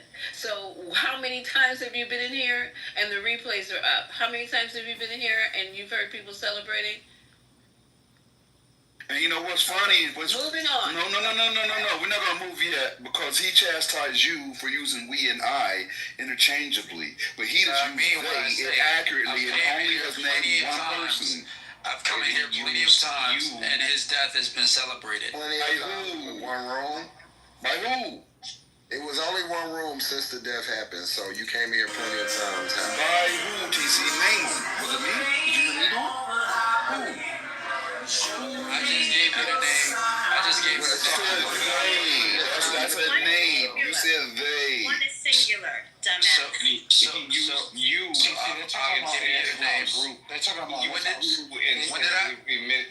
I say you, I'm talking to the collective group because there's tacit consent. When I hear somebody celebrating it and it's permissible and there's no pushback in the room, when I was here specifically, there was no pushback. You're talking about that gives tacit consent for somebody else to participate. And I don't know what chastising happened when I wasn't here, but that didn't happen. Can't nobody get chastised first off. So you could just say what you don't like. I didn't say we chastised Brooklyn. That's not what I said. Say another name besides Brooklyn? You said they. They is plural. You were celebrating it. As I said, when I'm speaking to you, I'm speaking of you in general. Hold on, because I'm finna fuck your bitch ass up. I love. He did not. Yes, he was. I'm gonna fuck your bitch ass up. Is that the tolerance of the left? Tell me what I said, because now bitch, you're finna make an enemy. Now bitch, you're finna make an enemy, so you better be motherfucking accurate. Because bitch, I had a motherfucking. You talking about calling him a racist? You was calling him all these names and shit. Matt G. Both of you. Bitch, he was a fucking racist. That's not celebrating his death. You fucking lying bitch. Don't get fucked up, bitch. Oh, he's a racist. Don't get fucked up. Oh, you out of your body now, huh? Because you know it's true. You was calling him all these names. I'm gonna beat you out your body if you keep on fucking. You was calling him all these names. Just give me 1 second, brother. Like, you playing with the wrong one, bitch. I'm for real. I'll twist you up out your shit. Just you ain't gotta get out your body. Let me handle it, Just. Playing with me. Hey, just give me 1 second, brother. Omari, he asked you when was he celebrating his death. Your response to that, right? Because I want to stay on topic. You're not gonna worm your way out of this shit. Your response to that was he was saying some negative remarks about Matt. He didn't ask you about Matt. He said, when was he celebrating Kurt's Who said death? Matt? That's the question. Matt? Who's talking about Matt? We're talking about, okay, that's what I heard you say. When was Just celebrating his death? Because I didn't hear Just do that at all. So in the rooms prior to not in the 420 rooms and in the other rooms, they was talking about, oh, he's a racist, he's a piece of shit, he was this, he's that. A lot of people have said there's a difference. The day he died. Omari, I want you to be able to differentiate because you're intelligent. I want you to hear me. If somebody disagrees with someone else's rhetoric, that's a lot different than celebrating their demise. If you say, I don't believe in what he was saying, I believe he was X, I believe he was Y, I believe in Z, you have a right to have your opinion about that person. That's a lot different than dang on, which that's way different. He said, I don't give a fuck that he's dead. Indifference, that's still not celebrating. Tell me where I said it. And Omari, let me tell you something. You playing with the right bitch, but you got the wrong fucking idea. I'm telling you right now, I'm not the one to play with, bitch. I'm not. You play tag with all these motherfuckers. You patronize all these other people. I'm the wrong one to play with. You saying some very flagrant shit, and I'm not the fucking one. So you better say what I said verbatim, bitch, and I'm recording it. Because we're going to take this to task, you bitch. I got your fucking ass, bitch. So repeat it. Come up off mute, bitch. Pussy. I'm just the key. No, hold up, Ray. I'm gonna give this bitch some time. Come up off mute. You made a very bold claim, so come up off mute and support your claim and state what I said verbatim. Respectfully, anybody coming out there might getting shot. We don't leave it between Jess and Omari right now. Okay, go ahead. Man, I said what you said. You were. All right, repeat it verbatim. I don't even verbatim. You knew what you were saying. You act like you were not being all like, hey, you know what? I'm sorry to hear this man die. Bitch, I don't gotta do that shit. You were not. You were not. You were last. the first one. I was the first one who said I don't enjoy people getting killed. That's not my style. I don't have to like him. I don't have to think he was cool. I don't have to think he was not racist. Similar, bro. Like you are getting sued, ho. You're getting sued. I'm going to make an example out of your bum ass. I promise you I am. I promise. He is a racist, and so are you. You were calling him names after he died. That's basically celebrating. Bitch, that's not basically celebrating. Okay, I promise you, you're gonna pay for the words that came out of your mouth. You're gonna pay for the words that came out of your mouth. Give me 1 second. Mario. Hold on. Mario. He just admitted he called him. I promise you, you're gonna pay for everything you said. Okay, fine. Hey, Mario, I want you to hear me. Bitch, I'm gonna rip your ears off the side of your head. Omari, listen. Saying a name, right? Let's say, I'm gonna use a random person because I won't even deal with Kirk. Let's say Jamal died. And later on, I'm like, you know what? Jamal was a real fucking racist. That's not me celebrating his demise. Me celebrating Jamal's demise sound like, yay, Jamal is fucking dead. Fuck that nigga, I'm glad he's fucking dead. That's me celebrating his demise. Me saying, you know what, I always thought he was an asshole. It's a big fucking difference. That is showing I have disdain, I might not care about it, but that is not celebrating. You know what celebrating means, right? That word means you're excited, you're rejoicing, you're just loving that moment.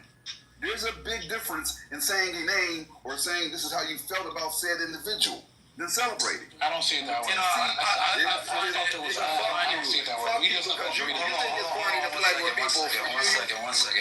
You think it's funny to play with people's very interesting. Nigga, fuck you. I find it very this shit interesting. ain't funny, you fucking cracker. I'm going to serve you, bitch. I promise you.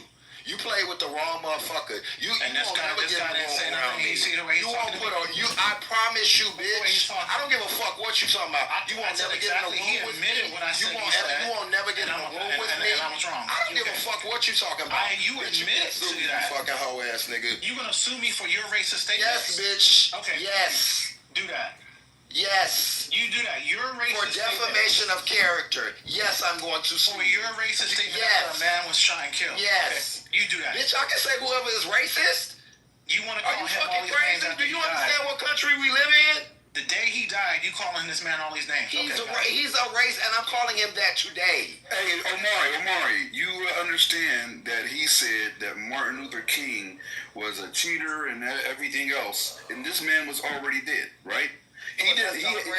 So was that celebrating his death? He absolutely still stated his opinion about people that were already dead, right? So if the same thing happens on our side, but you don't call that out, we're with them. But when somebody else has an opinion about him, then all of it, because he's passed, all of a sudden it's celebrating. How can he not the kid was born, Martin Luther King died? It doesn't matter. It's still after his death, regardless. It's still after his death. It's still after his death. Is he alive? Is Martin Luther King alive? If he would have did that, if anyone would have did that when Martin Luther King, the day he died, guess what would have happened? That person would have been crucified. No, they wouldn't. We would have been angry. What? I would have been. Look, does anybody understand what I'm saying right now? I'm just curious. You don't do that when people first die. Some years ago. You don't do that when people first die. That's just evil. You are a hoe, bitch. That is evil. That's why your family is fucked up. That's why you live. That's why you live with 30 motherfuckers in your house, and your kid don't listen to you. It doesn't matter. That's why you got a baby out of fucking wedlock. You fucking pathetic bitch. You evil. You're evil. You're evil. And your son can't keep his dick in his pants. You fucking hoe. You're evil. And you're I evil. hate you, bitch. And I said it. You're an evil piece of shit. That's what you are. You're evil. And you're not of God, and you're your child isn't of God, bitch. And you have a grandson that was born out of wedlock. Bitch, you're not of God. Bitch, you ain't never been of God. I don't know how you got this about evil. God. God don't love you, and He don't You've like you. You've always been this evil for many years. Bitch, I'm very evil to bitches like you. You fucking black rat, bitch. You've been the worst type of person. Yeah, bitch, I am the worst type of person. Motherfuckers like you, I'm the worst type of person. You're exactly right. You're exactly right. DEI, bitch. Culture chill. Look, I'm gonna say this right now. This is why do y'all give these punk ass niggas like space to be punk ass niggas? Like, it was completely. You won't get another chance. I'm gonna be up bright and early in every room to block your bitch ass out. Bitch, them funny looking ears won't never hear another word. Look, man. I remember when my grandma had dementia and we stopped letting her do the prayer at Thanksgiving because we would be there for 20 minutes talking about Job and Noah and all that. Just took the mic away from her. No, Ray. Please do this. Man, this man allowed this. Ray, hold up, Amari. He would hang me on the street. Hold up, Amari. Ray, you have a point, but there's people like TC, where TC usually, even though I don't agree with a lot of his viewpoints, he articulates himself well, and he'll be intellectually honest. If you corner him and he's wrong on something, he'll concede. He did it earlier, right?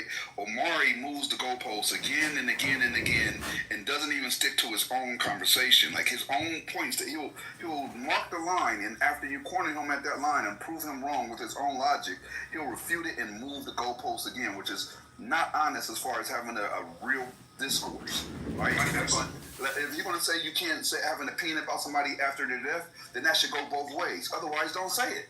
But you had no problem when the other side was doing it. But if Just has an opinion about him after his death, which is far from celebrating, which is another way that you try to get away from the conversation that we were initially having, that's the first goalpost move. Because first you said he was celebrating. Because he had an opinion about the man, he's celebrating. That's having an opinion. There's a big difference. Man, they were like that. like, You didn't have an opinion when he had an opinion about other people that now, were mind dead. you, and I did when they were against the law.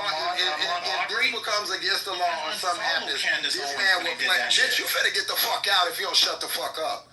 And I'm dead ass serious. Whatever, I don't care. Bitch, shut the fuck up. That's what needs to happen. You keep on fucking playing with people's livelihoods. Now, if something turns out to be illegal with this shit, you done set up on here and play with my name. Bitch, I don't play like that. Don't forget you think being antagonistic and making jokes and shit is funny? Bitch, I do not play like that. You will be in court for the rest of your life, ho. Just don't forget this is. I promise you, I will turn over every rock to fuck your life up. Don't ever play with me like that, bitch. Anything I said, I stand on. Immediately when he died, I said, I don't believe in people getting shot for what they fucking gotta say. I didn't like him. I said that before he died, and I would be a punk to say I don't believe it after he died. Again, like I said, with the exemption of Gemini and Haitian, I'm consistently one of the realest niggas on this fucking stage, and I stand on whatever I say. You niggas hate yourself, you niggas hate being black, and you want to come and shed that fucking shit on us. Bitch, I will never be pussy, and you'll never threaten me, hoe ass nigga. And I'm going to say he did not celebrate the death. Because me and him was talking and said at the same time, Charlie Kirk got shot. Somebody shared the video and I was like, oh, that nigga dead. And the next thing out his mouth, yo, I'm not cool. I don't celebrate people dying. He did not celebrate that man's death, not one fucking time. And has not. That doesn't seem to be a part of his character. And when people did celebrate it, they were immediately reprimanded for those views. And other opinions came out because I started listening to y'all, and then my shit changed. Like, yeah, that's kind of not right. But still, I don't like the shit he said. So, as we say, don't come up here lying on people. For real, y'all playing with people's character, it shows your character when you straight up and down lie on people for entertainment. That's some Real Housewives shit. I can tell you, anything happen to me, I promise you, my nigga. I don't align with most of the things he said, but I'm not celebrating his death, and I'm not happy that man died the way he died. That don't mean I'm celebrating his death. But here's the thing, we shouldn't even have to say that, okay? Because Democrats have been trying to push for gun reform for a while. And it's only been MAGA and fucking Republicans that have been stalling it. So now that one of yours got shot by someone who also believes in the Second Amendment, what do you want Democrats to do? What do you want the left to do? They don't want nothing. They just want to sow discontent and shit like that. And now it's a free speech issue when years ago it was a free speech issue on their side. These people are not honest about anything. They just want people who don't think like them to suffer. And in this situation, one of their own did something to one of their own, and they just run around with their heads cut off. So the next thing they're going to do is try to silence us. We don't have the same thing when Al Davis died. I said on the same thing. He was crazy at the end. And on that, I'm gonna say the same thing about Jerry Jones when he died. He wasn't good. I'm not gonna celebrate him. If I don't like Trump now, and I said I don't like him after he passes, does that mean I'm celebrating his death, or that my opinion has never changed? We live in a whole country full of free speech. Charlie Kirk himself, and TC, I hope you're here and hearing this. Charlie Kirk himself was an advocate for free speech. I'll tell you why. Because when he started Turning Point, and throughout the whole Turning Point career, he had to contend with universities not wanting him to come up there because of the type of rhetoric that he had. That's where the term snowflake comes from, when they were called the Democrat snowflakes, because they didn't want to debate them, because they didn't want this exact type rhetoric on their schools. They ended up winning and were able to come because they're under the guise of free speech, the First Amendment. Here we are, when this same person has had an untimely demise. American citizens cannot say, what they feel. Whether it be they hated him, whether they celebrate. This is free speech in our country. And that's what I said the day he died. I would never police nobody for how they feel, whether they're gleeful or whether they're the other boy, the white boy who be on, he's a Democrat, he cried. I made space for that. I have grace for that. However you feel, you get to feel, especially for black people. And I stand by that. It's nothing like these people. It's just so like fucked up in the head, like real shit. And it's kind of sad and sickening because I'm free speech no matter what. I didn't agree with 95% of the shit Charlie Kirk said, but he has a right to say it. And I have a right to not give a fuck about it, but y'all just, I don't know why y'all get off on this so much. Y'all always changing. Like, I can't articulate my thoughts right now, but just my advice, don't even give them niggas the mic.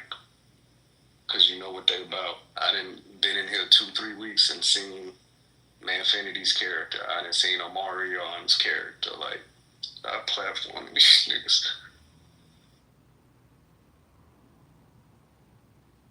Them niggas is dangerous. Them niggas is the hall monitors, the tattletales. Like, bro, you gonna sit up here, and that's why I don't like him, and I didn't like him yesterday, because that type of shit is dangerous. You doing that, trying to say, oh, you say, and then every time you get asked, you can't point to nothing. You just out here trying to throw niggas under the bus. And that shows something else too. That shows he has no sense of fucking community. Because I can guarantee you, this was a more fair-skinned space, he wouldn't do that. But he will do that to black people. For what? I think he knew you didn't say that. He's just trying to throw you under the bus. That's what I really believe. Yeah, he want to put, like, he did the same. I watched him do the same shit with Brooklyn. And the thing is, people can say what they want to say, bro. Like, they can say, the administration can say, oh, we looking at y'all's social media or whatever. In this country, we have freedom of speech. That's just it. Now, what I said is, I'm not, that's not my style, I ain't into scary movies. I'm not into gruesome shit like that. And I mean, it just ain't my style to watch somebody. That shit was crazy to watch to me. But I'm not about to lie and say, oh my God, I was distraught. I don't think nobody should be taken away from their kids. I care about kids, so that's a soft spot for me. So I don't really fuck with that. But I'm not about to lie. I was just watching a nigga like 2 days earlier thinking like, damn, his opinions is real fucked up. It's real shitty. Why would I change that? because he passed. What's crazy is most people that be putting their mouth on him don't even know who he is. They just learned about him 2 days or 3 days ago. Never even followed the guy. They take clips from somebody chopping up what he said, putting it together to make it seem as if it's more it's harmful and worse than what he actually said. And that's the clips that people are digesting and thinking they know all about him, and they're gonna call him racist and shit like that. The propaganda is really heavy. I've seen Jamal Bryant do it. Shame on him. He calls himself a pastor. Shame on him. He's bringing shame to the faith. I watched the video where he chops up. Kirk's words to say stuff that he did not say in one sentence, taking parts throughout the video, putting it all together at one video to make it seem as if he's saying, you can take my words and break it up into 4 and 5 different parts and put it all together to make it sound like I'm making one continuous statement when I'm not. And that's exactly what Jamal Bryant did. And he's proliferating that shit across social media. He ought to be ashamed of himself. It's ridiculous. Hold up. Do you take yourself seriously? Hold up. No. You know what's so funny about that? Wasn't that the same thing that the super PACs that was supporting Trump doing to Kamala Harris? And then shame on them too. It rains on the just and the unjust. It doesn't matter who they are. You don't do that. And you know what? They're not. It's one thing if he was alive. Wait. 1 second. It's one thing to do that when somebody is alive and they can respond to it, they can defend themselves. It's real grimy to do that shit when that person has been assassinated. What type of human being does that shit? Like, you gotta be a cowardly, weak imbecile, like impossible of doing anything for yourself to have to chop up somebody else's words, especially when they're dead and they can't defend themselves. In the world, how shameful, bro! That's the worst. And to make matters even worse, you're proliferating that shit across social media to get people to convince them that he's worse than what he is. Nobody's perfect. Everybody says stupid shit all the time. And I don't agree with a lot of the stuff that comes out of people's mouths, particularly Kirk. He said some stuff that were problematic. He said some stuff that was probably didn't need to be said. But for you to chop up his words and put it out there for people that never heard of him before to say, oh yeah, this guy's racist, when he can't even defend himself. You're not worthy. You're not worthy of having a debate. They couldn't debate him when he was alive. They wouldn't go to his face. Jamal Bryant and the others wouldn't go to his face and debate him when he had an open invitation for anybody to come. But now that he's dead, you want to become all prolific and you want to come off mic and you want to be all strong and say, oh, he's racist and all this stuff. Why you didn't say that to his face when he was there? Somebody a chance to respond, DC. Because I never met him. If somebody gonna respond, one mic on you, whoever gonna respond. TC, a young man by the name of Parker, he was there to debate him. I mean, they show up. Great, no, more power to Kirk. More power to Parker. They will never be shown on air though, because Parker usually drags the shit out of him. Okay, in all his points, which is very unfortunate. We don't get to see it, but Parker also ran for his life the moment he got shot. He also came on video saying how sad he was for his family. He is also very much a progressive and a leftist. He got a lot of lick back or he got pushback, reprimanded by his own constituents because it was like, why would you empathize with a bigot? Right? But he even himself, who has debated him multiple times, who has debated Kirk multiple times, said, listen, shootings, it is not necessary. We need to do better. We need to do better as Americans. We need to do better as a people. So this thing that you have with saying that leftists are celebrating the death of Charlie Kirk, it is not that. Some of us feel indifferent and some of us empathize, but nobody is celebrating that. And that is the narrative that a lot of you maggots push, and that is inappropriate. That right there is inappropriate. Oh, well, more power to Parker. I don't know who you're talking about calling maggots and stuff like that. That must be more of that. No, you don't know who I am. Respectfully, you certainly don't know who I am, and that's that propaganda again. That's telling you that somebody that you don't know. You don't know me, so don't call me something that you don't know. Hey, hold up, man. Hold up. I gotta take control of the stage. Look, this is what we doing. If y'all gonna have a squabble, that's fine. It's gonna be one-on-one. Ray, mute up. Let the other person finish. No, they were going back and forth, so you had to come in afterwards. I gave you a chance earlier. Juicy responded. So hold up. Just respect the stage, please, Ray. Juicy, if you're gonna respond back and forth with TC, that's fine. Wait till he's finished with his submission, then give yours. And when y'all done, then we'll resume the conversation. That way, otherwise, it's just everybody talking over everybody. It's just chaos. We gotta have structure. Okay, Gemini, can I say this? No, let them after them. Let them conclude their dialogue, and then it'll go right back to you, brother. Go ahead, TC. Very characteristic of the intolerant left. Somebody that doesn't know what she's talking about. Claims to call me maggot and MAGA. Doesn't know who I am. Doesn't know me personally. I never once addressed this, what's her name? Juicy. I've never addressed this juicy person before in my life. Well, I don't know her. Excuse me. I don't know her. I've never met her before. I don't know who she is. And she seems to know I'm a maggot and a MAGA and all of this other stuff. You are. It's uninformed. It's uninformed. And it's emblematic of what we've seen from the left over and over and over again. And America's tired, which is why the left continues to lose election after election after election. Your presuppositions are grounded in ignorance, but you're so loud and proud with the ignorance, and you're so happy to display the ignorance that you don't see the ignorance for what it is. It's folly, it's foolishness. America laughs at you. But nonetheless, she wants to, that's fine. I'm going to address Parker. Good for Parker. There are decent people on the left that gets chastised from their party when they do decent things because they're not anarchists. The party has been, this movement has been taken over by anarchists, Antifa people who wants to assume a position of authority, taking it by force when they don't realize they don't have the strength behind them to take anything. They want to use violence. Violence will be met upon them. Utah is seeking the death penalty against Robinson. Okay. Good for you. Congratulations, left. You put forward your champion. He will die at the hands of the state. I don't know who this Juicy is. I don't want to respond to this Juicy. And I don't know who this other guy is either that's talking either.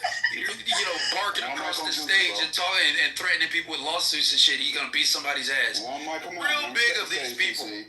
Respect the stage, TC. One mic on Juicy. Wonderful. So Charlie Kirk did not die from an Antifa, okay? He died from a right-wing nut job who was about an impressionable age, was white. He wasn't trans, he wasn't an immigrant, and he was very much in a Republican state. Okay, let's start there. The violence is coming from your neck of the woods, you fucking weirdo. And yes, I know you. I know you from Lose Room. TC stands for total cuck. It stands for total clown. That is you, my dear asshole of a foolish young man. Okay? Thank you. I yield. Okay. B, so you said it was just as repulsive for the Trump super PACs to top up Kamala Harris's words, but I know without a shadow of a doubt you didn't say nothing against that. It's amazing to me how many people know me here. You guys don't know me. You don't know me. I don't know who these people. Let them finish, TC, then I'm gonna make sure you don't get interrupted as well. You know I do the same for you, bro. Go ahead, finish what you're saying, right? So, this motherfucker made me lose my train of thought. But as I was saying, I can guarantee you didn't say anything about them chopping up her words. You also said, I forgot what he said. That's his debate strategy, interrupting me like Trump used to do, shit like that. You said that the left keeps losing elections when they won the one right before the last one.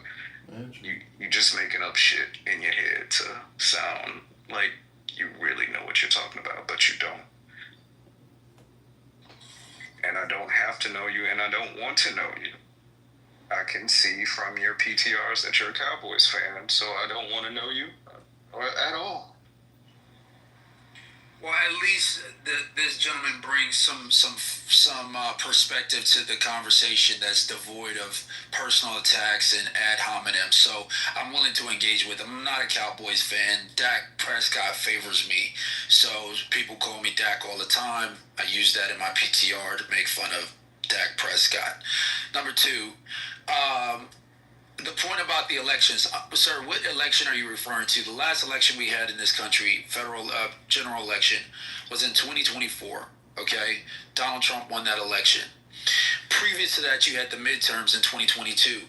In 2022, Republicans took more elections than Democrats did by volume, more seats and more, just by sheer number, more elections. State houses went to Republicans.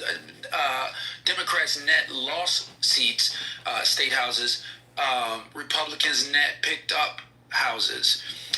Senate, net losses by the Democrat, net wins by the Republicans. I think in the House, Democrats picked up a few more seats in 2022, but they still lost the majority. So what election in 2022 did they win? Okay. Hakeem Jeffries, hold on. Hakeem Jeffries is not. For so long. Hold on. Train of thought. Well, I'm giving you. Listen, brother. I'm giving you facts. If my facts is what's making you lose your train of thought, just write them down. They are 100% correct. Did the Democrats win the House in 2020? Did the Democrats win the House in 2022? Let me respond. No. We're not talking about. He said the last election. That's 2022. The last election was 2024. No, before, yes, 2024 they lost. 2022 they lost.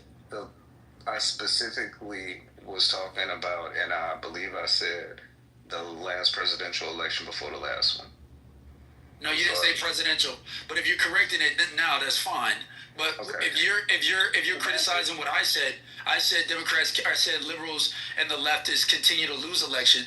I'm talking about in recent history. I'm talking about 2024. I'm talking about 2022. I'm talking about even before that, 2021. Continue to lose elections. But you stopped at 2020. Okay, that's fine. You do know that historically, the party that's in power in the executive branch usually loses the midterm elections. It's like historic. That's a historical fact.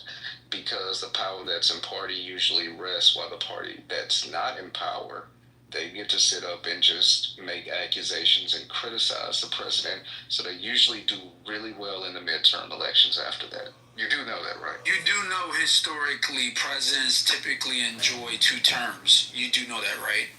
Yeah, I do. I'm very so much so why didn't this party win 2 terms? Because it wasn't the same president, and Joe Biden probably has early onset dementia. I agree with you. And so it was you guys that put him up, and it was you guys that put up Kamala Harris. Even with his early onset dementia, Kamala Harris... You're correct. You're right. You're correct on that. I won't quibble with that. You're 100% correct. You didn't elect her. So why was she selected? Because she was the vice president. And no, she didn't have to take on she didn't have to take on the nomination just because she was vice president. No, you asked me why was she selected. I agree, but my question, your answer was because she was the vice president. So assumes that there was some sort of obligation for her to take on the nomination simply because she's the vice president. So you know, historically, vice presidents after the president's second term usually run for president and usually wins that party's nomination. Correct? No, they don't. We haven't had a vice. No, you're wrong. We've not had a vice president turn president in the last 30 to 40 years. I didn't say that. No, ma'am, respectfully, he said after the presidency, the vice president. I didn't say that. All right, so what did you say? They win the party's nomination. No, you didn't say win the party's nomination. You said wins the presidency. Okay. I'm done. All right. When was the last time we had a vice president? When was the last time we had a vice president win the party's nomination? Al Gore. How many years ago was that? Al Gore was Clinton's vice president. Years, bro. No, exactly. That's not recent political history. We've had 4 presidents since Bill Clinton. Only a few presidential elections before. Okay. Let's just set this in. Let's just set this in. It wasn't going to be Dick Cheney, number one. Dick Cheney didn't win. Biden didn't win. Pence didn't win. Okay. Harris didn't win. Okay. Well, Harris did win, I guess, but she was selected. This is why I can't. This is why I say I cannot talk to these people. He is twisting my words around. He knows what I said, and if I didn't say it clear enough, he knows what I mean. Okay, let's go from here. Al Gore, and then Dick Cheney. I know Dick Cheney didn't win because Dick Cheney didn't run. Dick Cheney was never in a position to do that. He wanted to be vice president. That's all he wanted to be. So then the next election after the Bushes was Obama and McCain. So there was no vice presidential nominee to run. Okay? Bam.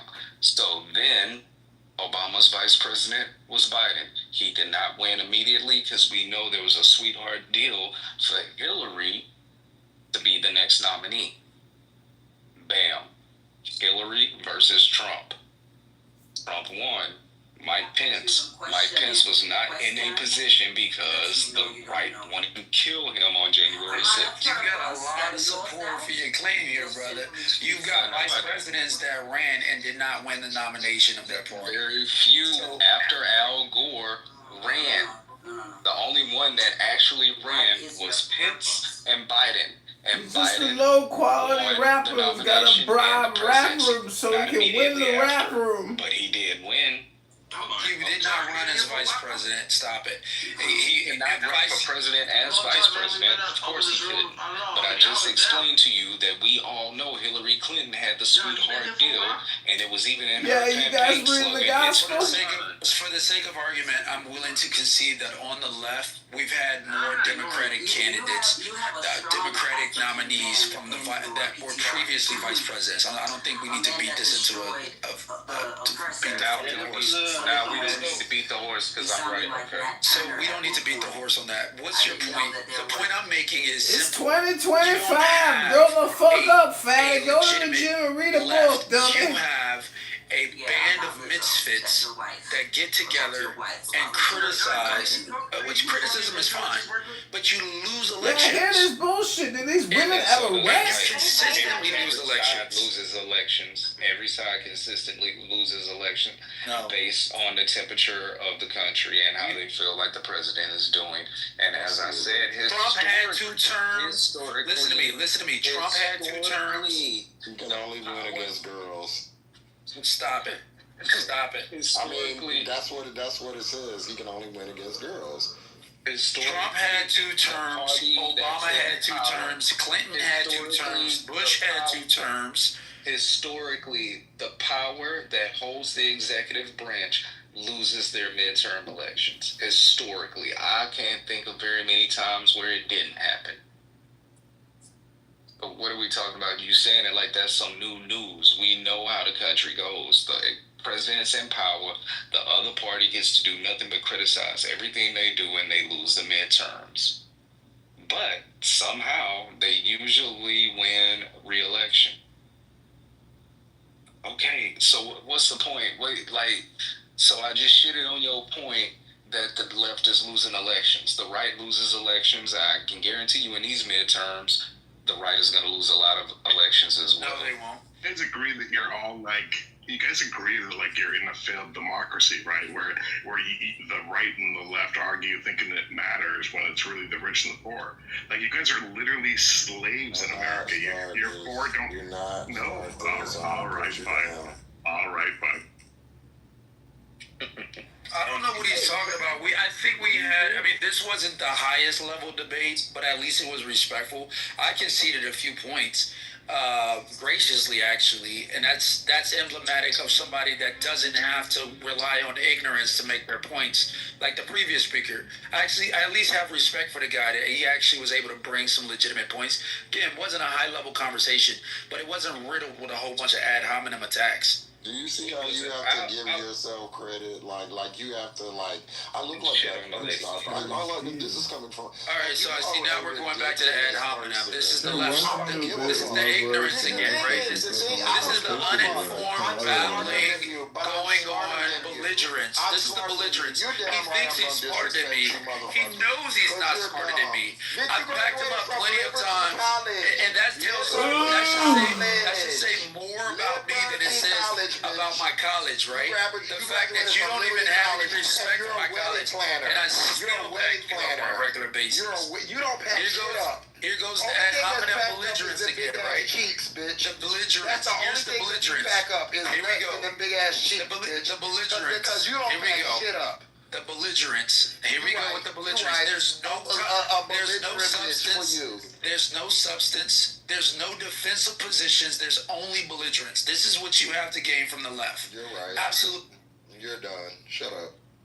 Next. Manfred, do you want to get ate the fuck up? You came up here to get beat up too? I will concede that it wasn't the most intelligent debate, but that's because the person I was debating wasn't very intelligent. Imagine a bitch from Liberty College coming and playing with you.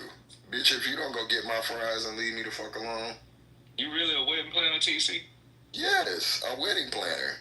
A whole wedding planner. The epitome of masculinity is a wedding planner. This is what the left does. They spin out lies. This is what they do is fold your ass up. Yep, anybody can look me up. I can poke holes in everything you say. My company you is are a a wedding public planner company. who graduated from Liberty My College. company is a public You have accomplished nothing in life. All of the standards that you expect for everyone else, you have not accomplished them. Anybody, and now he wants to shout me down. Now I'm not shouting you down. You went to Liberty College. Do you want to know what school I went to? My credentials are very clear. I make 4 times the amount of money that he does, and I'm happy to stand by what I do. What's my salary? I'm not a wedding planner. So what's my salary? And I have wedding planners that work for me. But I am not a wedding planner. Because you would have to. I guarantee you. Okay, so what's my salary? What's my salary? You tell me what it is. What's my salary? You said you make 4 times more than me. So I guarantee you I do. That shows you're stupid there. You don't even know basic things. Let's put up the tax returns. You just said. Let's look at the tax returns. Let's just look at the bank statements. Let's look at the bank statements. You now. Okay, stupid bitch. You said I make 4 times more than he does. So how much do I make? Because that would indicate that you knew how much I make. Mike's on you, bitch. All right, thank you. I'm embarrassing MAGAs tonight. If anyone else would like to participate, I keep these bitches on mute. Bring it on up. I'm up for a while. That's you. That's Omari. I put all you bitches on mute. 4 tires on flat, ho. Period. Can we just take a moment to compliment Jazz's PTR? It's very beautiful. I don't know what it reminds me of, but it's pretty done. There are 2 dildos coming out of his head. Oh no, those are devil horns. Where your brain at? I just thought it was a dildo. I'm a little bit visually impaired. You can't. That's why I be smoking shit. Sorry. I got the cataract and glaucoma.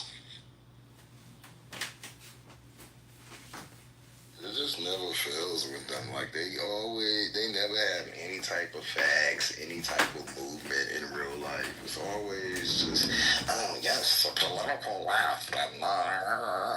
Just say how you feel, and then don't want to get roasted. But you said all this stuff. Everybody's demonic. Everybody's this. Then when I flame your ass up, then it's like, oh, the ad hominems. Yes, bitch, I'm going to flame you, and I don't give a fuck how you feel about it. Y'all see why I'm an atheist, though, right? Yeah, these fake ass Christians. TC ain't touched the church. TC, when the last time you been to church?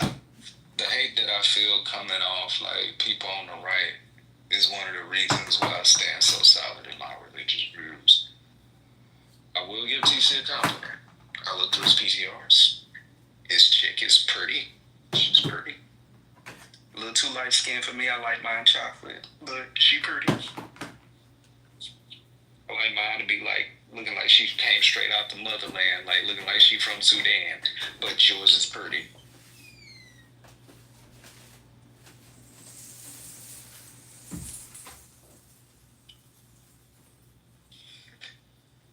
That nigga in the chat, what he say? I come to Clubhouse to listen to Americans like I like watching Asian women drive poorly. That is Jeremy, who is another type of crazy. But I also wanted to say, y'all not like, man, you're not giving your boy justice. You keep trying to blame the left or the right. Like, why does his political affiliation matter? If you want justice for him, it shouldn't matter who, like what political ideology they have. You should just want justice. I mean, I didn't even like Charlie Kirk, but I think that the person who did it is a psycho and needs to be brought to justice, whether they're left or right. They need to be off the street. But y'all too busy trying to say, oh, they were blue, they were red. Bitch, they was crazy. Just to your point, I didn't even know. 1 second. I didn't even know that there were different versions of MAGA. So I thought they were just under one umbrella. Like, imagine one MAGA who is a Kirk fan is upset with the ones who are Nick Fuentes fans, and the Nick Fuentes fan shot the Kirk fan. Like, yikes on a bike. What is going on? It's just like gang violence. They should make that violence and the FBI files just like gang violence. Just like that. They should have motherfucking accelerators on their sentences because they could be put as a gang violence. The one thing that, like, and because Vanity said, like, culturally said this, is like, even though, like, in my hometown, in my neighborhood and stuff like that, there might be people I know who do something stupid. And I'm like, yo, that nigga needs to be locked up. One dude, he killed a little Indian man that worked at a corner store. I was like, yeah, that's my homie, or was my homie. But he needs 45 years to sit down and think about what the fuck he did, or life. I don't want people to not be able to say what the fuck they want to say, think about repercussions from a crazy person. That's that not... shit is crazy. And that's what I said. Me not liking him as a human, I just want to see, like, I just think about, like, that happening to somebody I know. That's not nothing I want to see. Like, I mean, fuck him, you know, and his beliefs or whatever, but live your life, bro. You know, if you want to be racist, you know, you got kids, raise them or whatever, do that. That does not mean I don't have to like a motherfucker. Like, y'all gotta stop this shit, and y'all gotta stop this disingenuous whole, like, oh, he needs to be brought to justice. That's what I agree on. He does need to be brought to justice.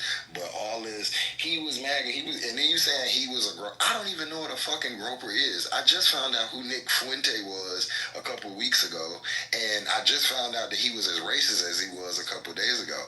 That's the thing. I don't care about y'all like y'all care about us. Y'all come in here, y'all say these antagonizing things to black people, knowing what black people go through every fucking day. If you want to act blind, cool, bro. Cool. You can't get mad when we call it out and say it's a racist act. Nobody's trying to fight you. Nobody's doing none of that. Just like nobody was trying, no black people was trying to fight, what's his name? Charlie Kirk. I never even really seen nobody black have a reaction to him. But y'all come on here and y'all make y'all say the martyr, whatever he is to y'all lessen his value when y'all do the whole, okay, this person is a leftist, a radical leftist, or whatever. Who the fuck cares? He's a killer, and you gonna be real tight when we find out he has no political affiliation and it was just on some he's just a crazy person, because that's what probably was gonna happen. Hey, Josh. If you remember Chris Rock. Josh, real quick, the thing about it is, why the fuck Charlie Kirk? Like, do these niggas realize how many white supremacists are still walking around here with platforms like Gavin McInnes and Richard Spencer and fucking David Duke. I have a video of a young nigga, a YN, on Beyonce's internet talking about why he supports David Duke, and he sounds so much like a lot of people that be on these stages. The same bullshit about niggas pathology, the same bullshit about the First Amendment, and he's talking about fucking David Duke. I saw a video with a young black boy, like 15 years old. Like, I don't even think he was 15. I think he was probably like 12. Talking about the only thing Charlie Kirk was a soldier for Christ. Now, y'all heard that video that I played earlier, that I sent earlier, saying that he wasn't even on that super religious bullshit when he just came out, but all of a sudden he started rapping his white supremacy and the fucking Christian and the Christian doctrine. So I think y'all will want to play this and then tell me who have you heard these same words from? I don't know how to play sound, so I'm gonna post it in the chat. But if you play it, tell me who have you heard these same motherfucking words from? From this nigga talking about David. I said it earlier that Richard Spencer is a carbon copy of David Duke in the 80s. And I think the only reason I was able to make that correlation is because I was born in the early 80s and grew up right on the in that area. You know what I mean? So it's like this shit. And David Duke is George Wallace. The shit repeats itself. And that's why they don't want us teaching real history, because it'll put people on the guard about shit like that when they see it. So, like I said, I have changed my stance. It is sad that he died. I hate that. But he was still a racist. He said racist things. I might have agreed with 3% of the things he said. But the other part of that was brain rot that infiltrated the minds of young people. Period. It's a lot of churches that, like Gemini said, I seen some videos on Larry Reed Live's channel of some of these white Christian preachers, bigging up Charlie Kirk as some type of I don't know, fucking missionary. And I'm like, do I need to send these people campaign videos from David Duke saying the same motherfucking shit, the same fucking rhetoric? Exactly the same. From affirmative action to immigration and being replaced. Like, all of these things are exactly the same script. But these are now soldiers for Christ. Christ didn't talk like that about nobody. It's just so infuriating, man. I hate to God that so many kids are being brainwashed with this bullshit. It's a complete perversion of Christianity, because when you come up to somebody with some fuck shit, the easiest way in America to knock those walls down, and you can do the same thing, you can say the same thing in the Islamic world, is you wrap your hate up in religion. Because the one thing that is near and dear to so many people's hearts on this earth is their religion. So you cloak your racism and your bigotry and your biases in religion, it makes it an easier pill to swallow. To your point, they're not really mad that the man is dead. They're mad that his message might die. That's why they're scrambling to hush up the leftists and the progressives. They don't want that message not to continue. So they have to scramble any way they can. The excuse initially was they thought it was a leftist, even though he died in a red state. Like, just by pure logic, right? An all white or majority white state, white group, and Christian and Republican, but somehow it was a leftist. I mean, it was so far-fetched to begin with. So, they have to scramble. That message is very poignant to them, and they want it to continue to anyone's demise. But Juicy, he's already done his job. Like, this guy's message is only going to be amplified because it's been mainstreamed. Like I said, like, you don't even know the young men in your family may have been being influenced by this dude. I'm gonna post the link in the chat again. I think y'all should play it because it's sad, but it's like a 12-year-old kid talking about Charlie Kirk and how people are wrong for critiquing him and being, like, again, I guess he's in this pipeline because nobody celebrate him, but I wish I would motherfucking shed a tear for somebody that said things like black women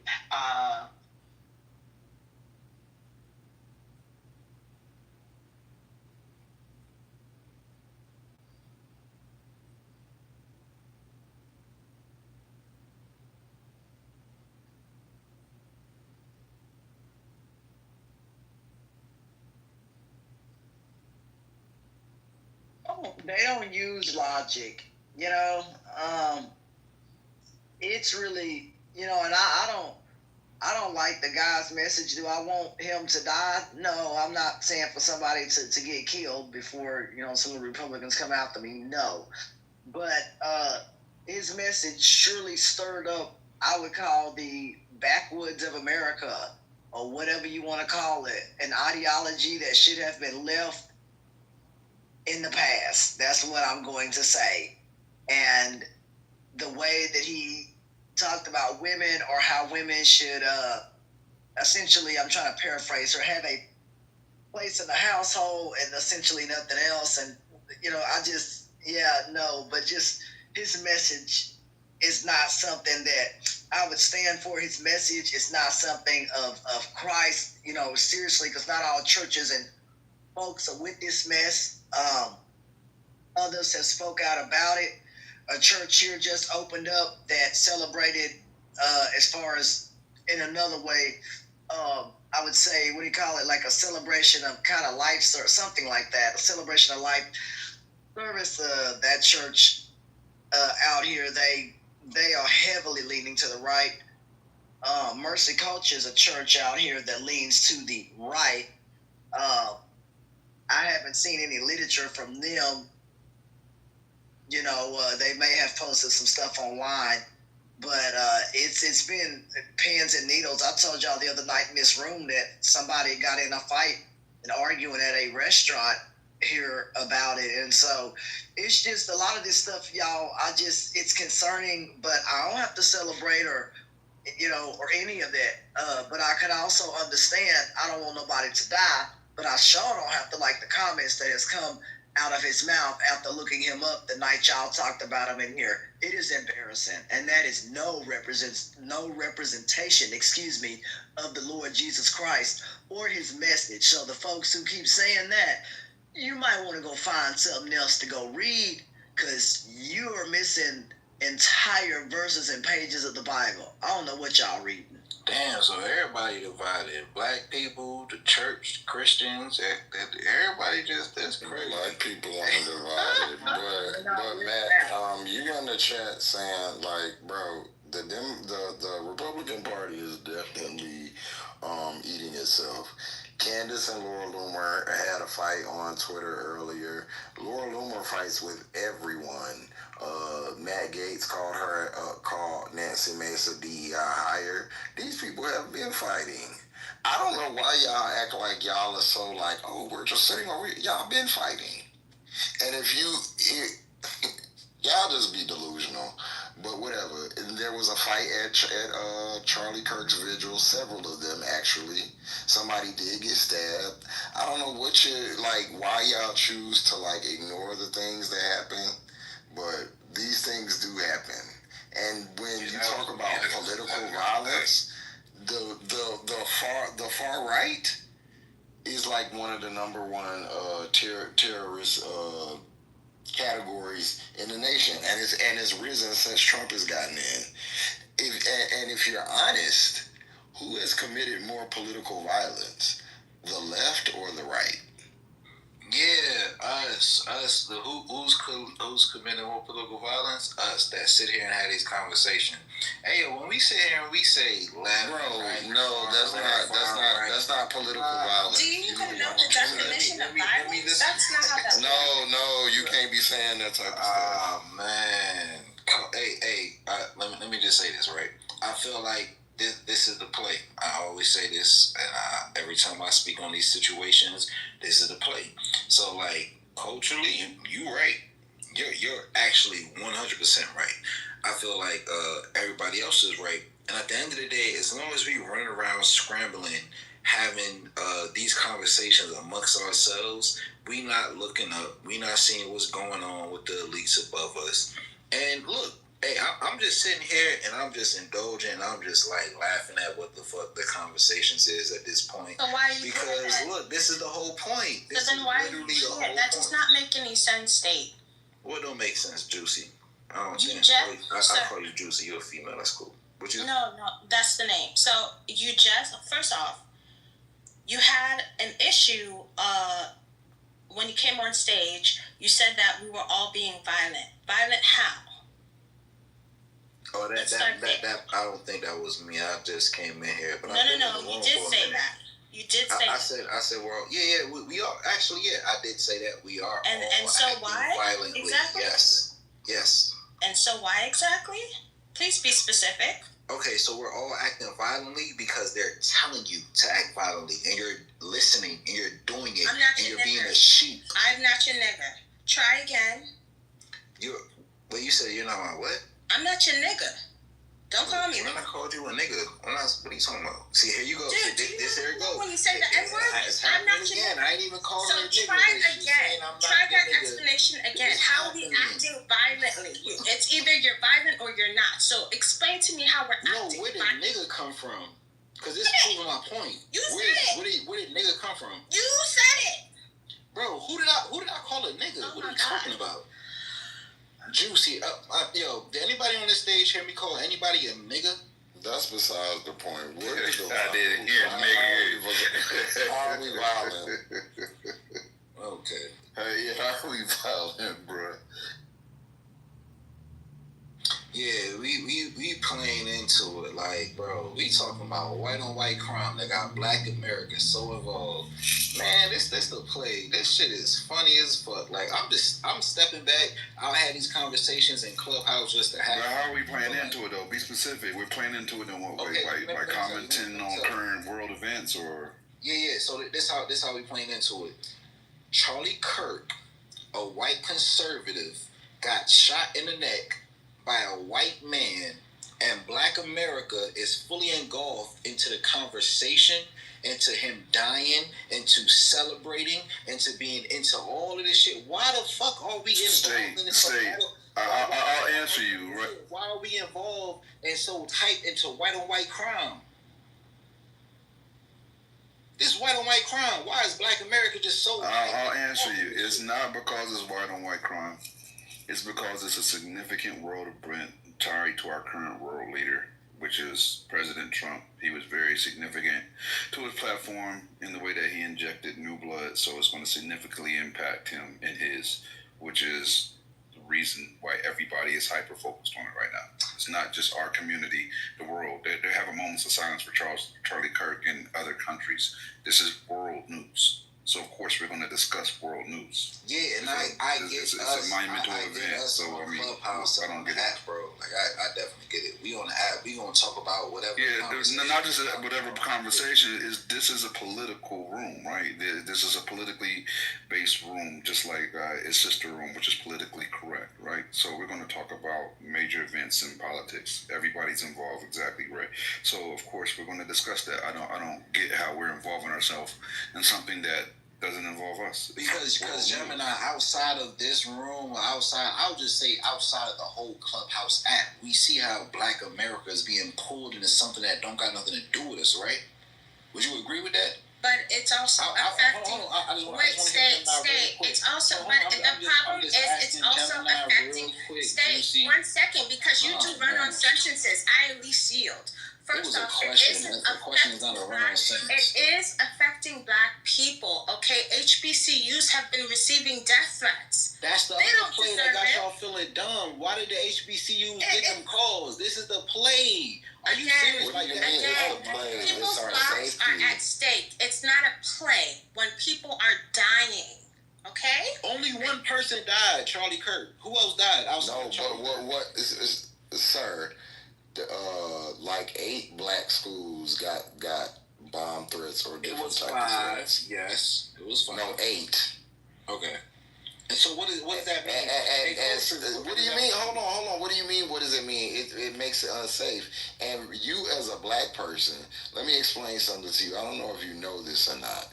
Whenever something happens in the world that pertain in America that pertains to violence or pertains to the left or Democrats, the first people that are going to catch the backlash is Black people.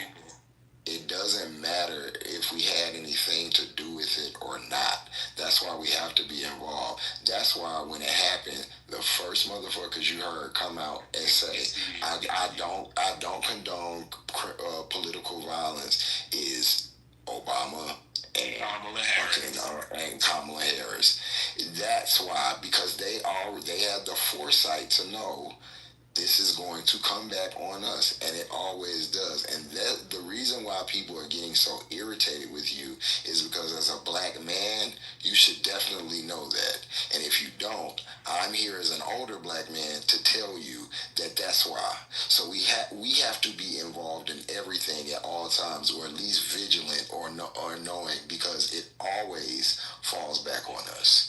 Hey, Coach, so you actually saying what I said. So we actually on the same page. Like, literally what you just said, how it falls back on the Black culture, that's all I've been talking about. I've been talking about, like, how we are used and they use us to garnish our energy. The Black community. If we talking about the Black community, why are we put into so many situations that don't got nothing to do with us? And as far as with the whole the HBCUs, hey, when JFK was assassinated, the HBCUs was up. They was standing. They was there. Did they go on? What does JFK got to do with this? Hold on. They were just Let me land. I'm about to land. So even when it come to JFK, bro, did HBCUs go on lockdown? So when I say I'm agreeing with you, culturally, when I say I'm agreeing with you, I'm literally agreeing with you, because when we talk about white on white crime, why are HBCUs getting shut down? Like, there's no evidence. Because there was a threat. No.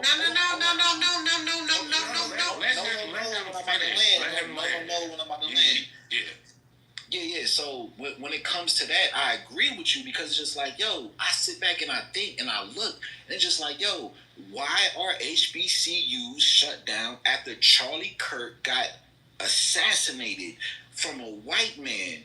We gotta sit here and we gotta ask ourselves these questions. Okay, but there was a legitimate threat made against these HBCUs. From who? I'm not involved in. Let her land. Right. There's. I don't know, because guess what? That's what they call investigations for, and the FBI is investigating where the threats came from. So I don't know, and I'm not going to make assumptions.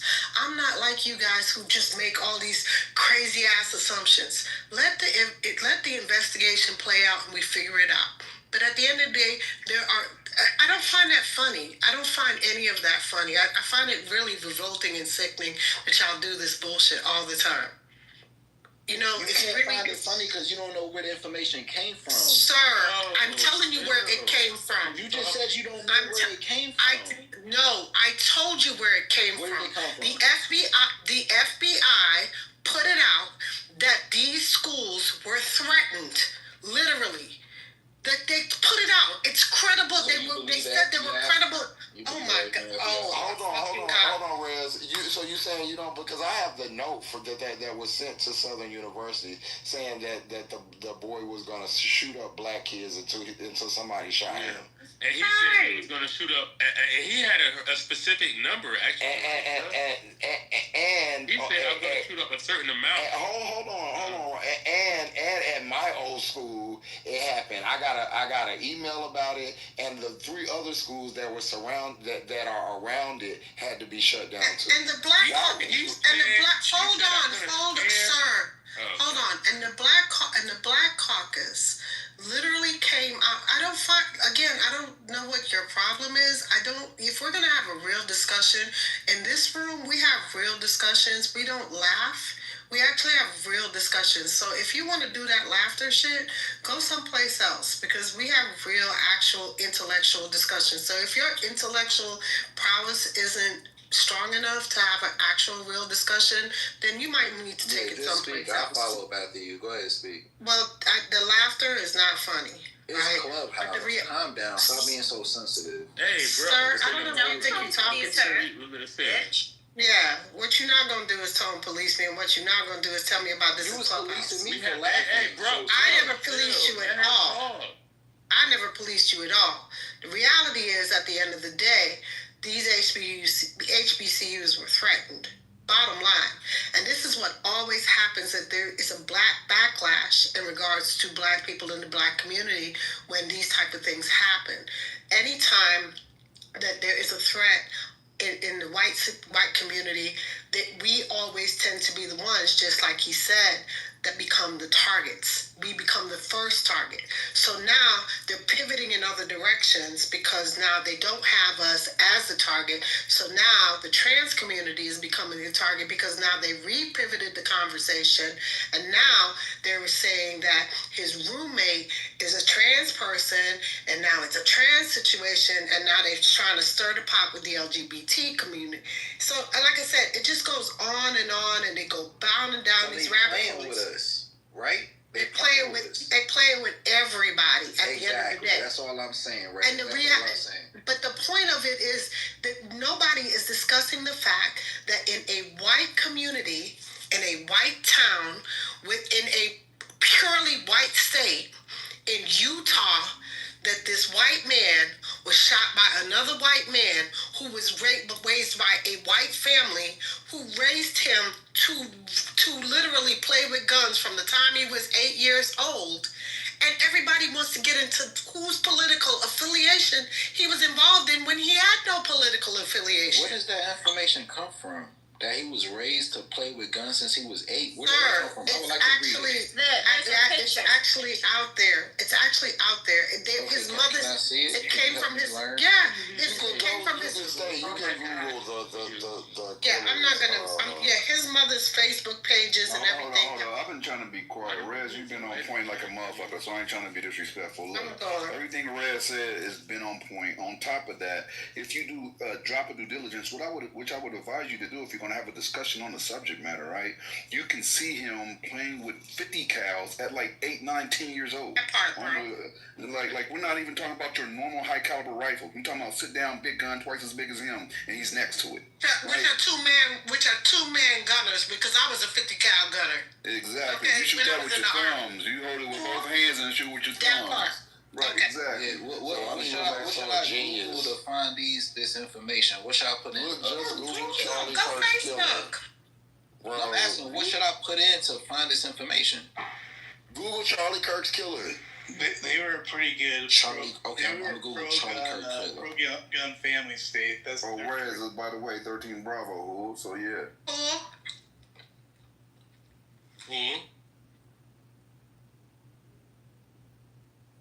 So Matt, in the chat, you wrote, I love these arguments. That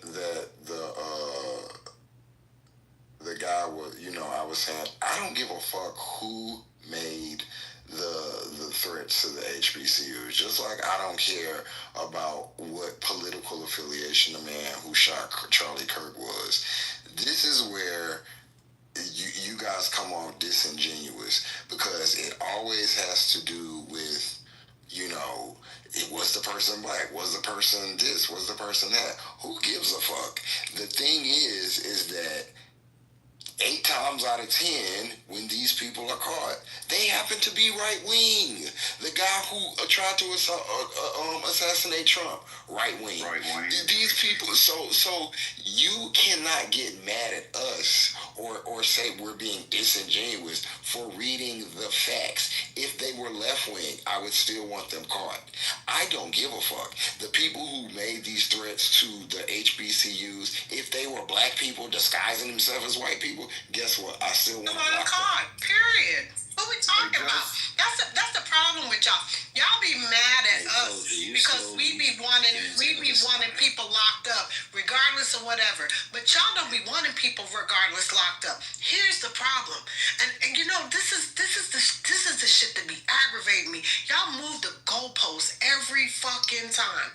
First of all, it was, we can't wait. Y'all had the Utah governor praying to God that this was going to be somebody else. He was going to fall under a they category. He was praying that it was going to be somebody Mexican, it was going to be an immigrant, it was going to be somebody of color, it was going to be somebody else, but somebody that wasn't young, white, and came from a Republican family. So why? And you know what he had to admit? Why we all fighting with each other? Nobody is fighting.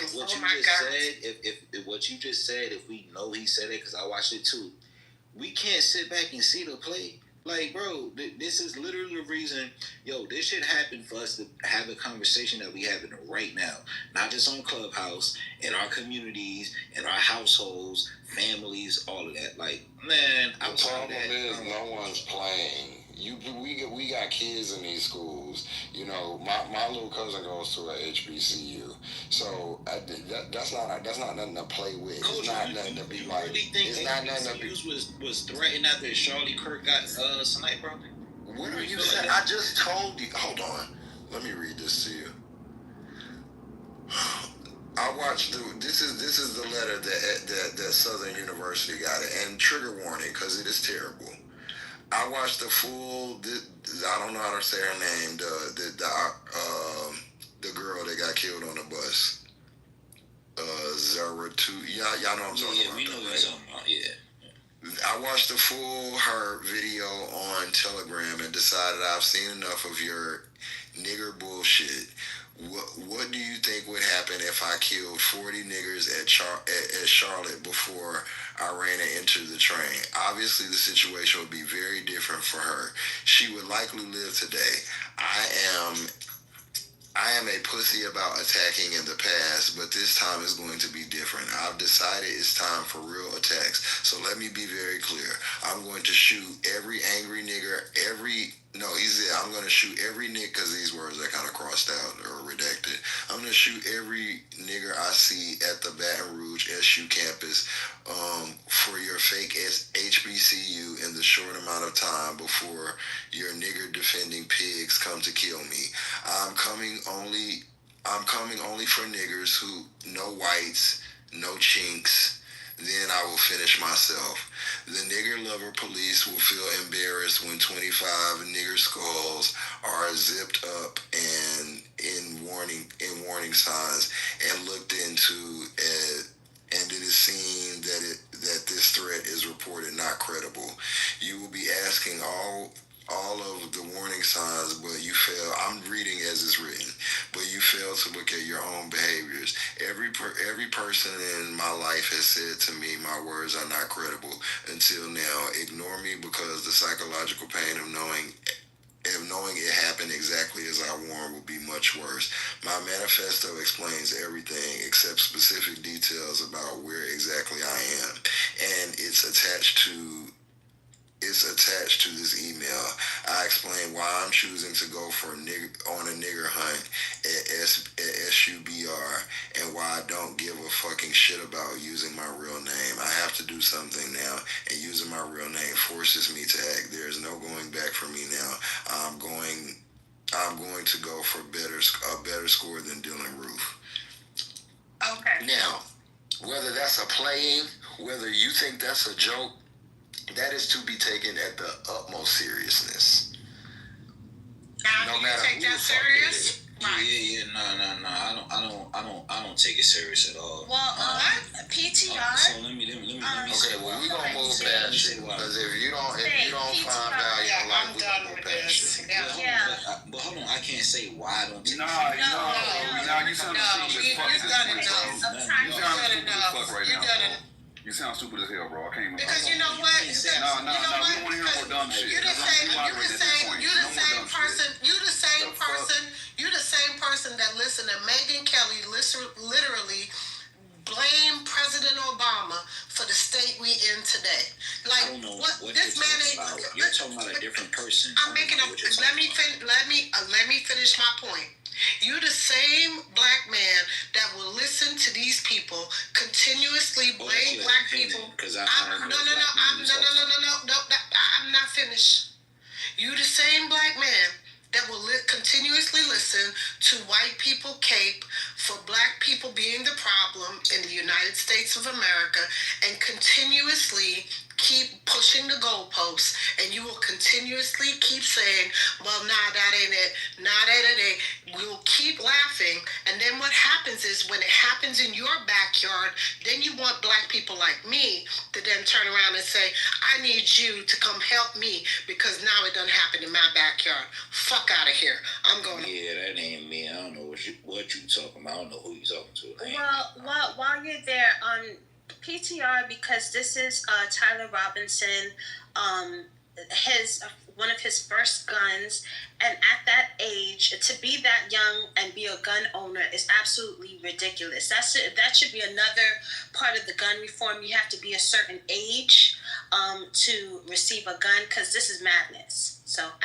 Well, this is what we gotta learn about white people in white America. You made a statement to be that young and to be a gun owner. Yo, when you in white America, we talking about the South. Like, you're not Utah. That is not the South. That's the West.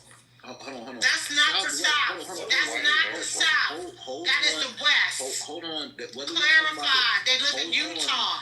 That is the West. What are you talking about? Calm down. Whether we're talking about the South, whether we're talking about the West, if we're talking about white America, they train their kids to hold these rifles and snipe and do what they do since they're way before they're 18 years old. And now he gets to shoot Charlie Kirk in the neck. So again, it just added up to the violence that you initially talked about.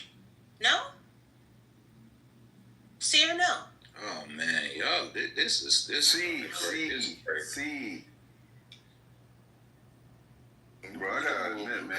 You don't think that's what I just read? Judge, don't waste your time, bro. Don't waste your time, bro. See, you say don't waste your time, but I like the debate. I like hearing the intellectual speak, but the more you talk, the dumber you get. Like, I'm serious, bro. I'm losing brain. Bro, like, you're not making no sense. Don't waste your time, and you call me an intellectual. Like, I just don't know what I'm speaking about. You don't.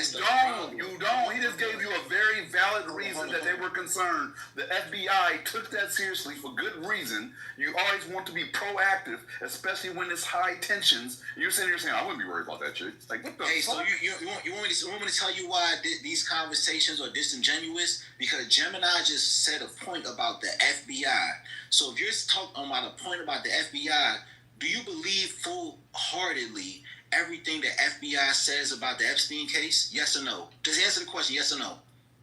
What? As far as what do we? I don't even understand the question. Hold on, wait. It's the moving the goalposts. Hold on. The FBI is not the one holding the. Right, the DOJ got the file. The DOJ has the file. Hold on. The DOJ has. Sir, you don't know what you're talking about. The DOJ has the file. Jess, I'm talking to Gemini. Gemini would tell you the same thing. The DOJ has the file. Oh my God. So the Gemini DOJ brought a has point up in this conversation. Hold on. Gemini just brought this point in this conversation we're having now about the FBI. So my question to Gemini is, when it comes to the Epstein case and the Epstein files, we're not dependent on the FBI. You understand? That's not what we're waiting on right now. Oh my God. The DOJ has the fucking file. What do you not understand? You don't even know the difference in the agencies. This is what this I'm is. not even I'm talking Nick, I don't give a fuck because this is the disingenuous shit. You motherfuckers don't even know the difference in the fucking agencies, but y'all be talking so much dumb shit. Listen, learn and understand what the fucking government does before you come on these stages talking this dumb shit. Y'all is fucking stupid. Yeah, you gotta do better, Slade. This not a good look. Bro, like I'm saying, you're saying that's not just trying to coach him up, like it's not a good look. Because last time he was in here, I thought we had a decent conversation. We had a decent conversation. No, you need to listen to Just. Listen to Just. If that letter came to any school, I'm not spazzing on you. I'm telling you, if that letter came to any school, black, white, green, blue, purple, if that shit came to a fucking dog, a doggy daycare, they would shut that bitch down. Like, and you talking about, oh no, I wouldn't take this. Hey, Just let me make it simpler. If I received that letter to my home, right? I'm out. Yeah, I guarantee you I'm gonna take it seriously. If that letter came to my airline, we would shut that motherfucker down.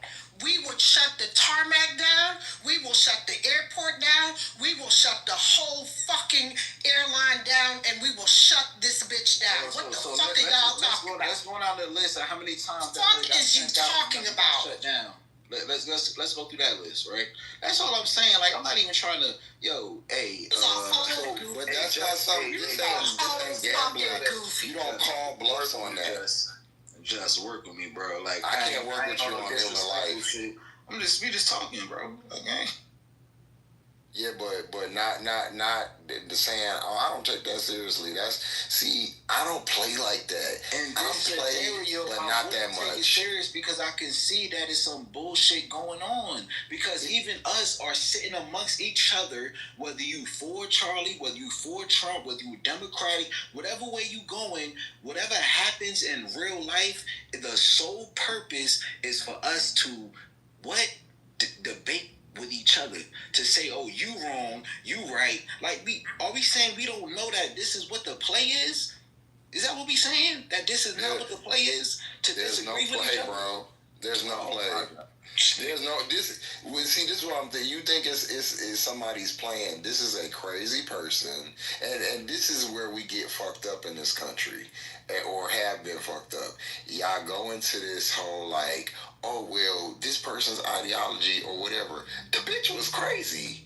Like fuck what he voted for. He was crazy. And he shot somebody in the middle of a speech. I do agree. Just is onto something. I agree. That letter is fucked up. I don't know how you get behind that with your full chest state on that one. I mean, any kind of letter like that, if anybody got that letter at their work, like, that's fucked up, dude. I don't even know why you're going down that road to fix that. Are we thinking? That's just a safety issue. Like, what are we talking about? It's just basic safety 101, and we going down a fucking rabbit hole. Since 9/11. That shit is crazy. Can I ask you a question, Jess? Jess, I'm asking you a question, right? So when we look at all the things that happen in the United States of America, right? Like the bombing or the Tesla blowing up at Trump Towers, right? And the fucking dude that went in and shot the dude on the 33rd floor in Times Square. Even if we going back to Maji, Joni, whatever his name is. When it comes to all these fucking manifestos and letters and all this shit, bro, are we really gonna sit here and we believe that every time we see a situation happen the way it happens, that these dudes are the ones writing their manifestos and they just saying, yo, this is me, I did it, this is the reason why I did it, I wrote this letter, y'all read it, and now y'all fucking y'all fucking argue amongst yourselves. Like, come on, we think all these dudes. Matter of fact, how about this? How about this? Last thing I'm gonna say. How about you look up how much it takes and what it takes to engrave a message on a shell casing? And that's what we keep seeing, right? What? Messages on shell casings, whole paragraphs, messages, all this shit. And y'all just sit back and believe it. You could tell you don't manage. You could tell you don't manage people for a living. Let me. This is the state of play in our country since 9/11. Every threat must be taken seriously. Every single one. That's just what we've been on since. I mean, it should have been like that before 9/11, but especially since 9/11. It used to happen in high school. They would call bomb threats in and shit. We would have to leave the school. You got it doesn't matter how minuscule or how much of a joke you think it is. You have to take it seriously every time. And so that's the problem. We have crazy. Just let me ask you a question. I want to ask you a question. If you don't take it if you take it seriously, what's the worst case scenario? You miss some school or something like that. But if you don't take that one time that you don't, I've lived in two. Yeah, that's what I'm about to ask my next question. That's my next question. What if you don't take it seriously? Then what? You get fucking the Atlanta '96 Olympics, or fucking what was that Oklahoma City, or you get shit like that. Bomb, and you get all these different things that happen. The time when you don't take it seriously, that's when the shit happens. That's right. And you think a black school, any school first off, this shit happened at a university. This shit happened at a university. Every school the next day is going to be on high alert. Do you know they locked down the Naval Academy the same day that Charlie Kirk got shot? Any specialized school, any black school, any school where there's, that's gonna be top priority. So whether you read it and you thought it was bullshit or not, you have to act. And anybody that is like that, and this is no shade to you, I do not want them on no type of protective services that, protect where I'm at, because I don't give a fuck what you think about it. You better get these people out of here. Let me tell you something. Hold on. Do you know something? Hold on, State. Do you know that if you say the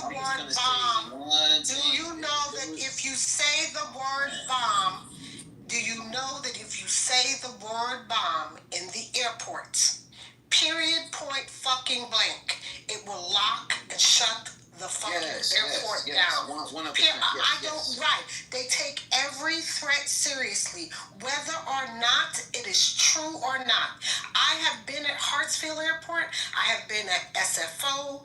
I have been at several airports around the world because I work at a lot of these airports around the world. And I'm going to tell you, we take every fucking threat serious. So anytime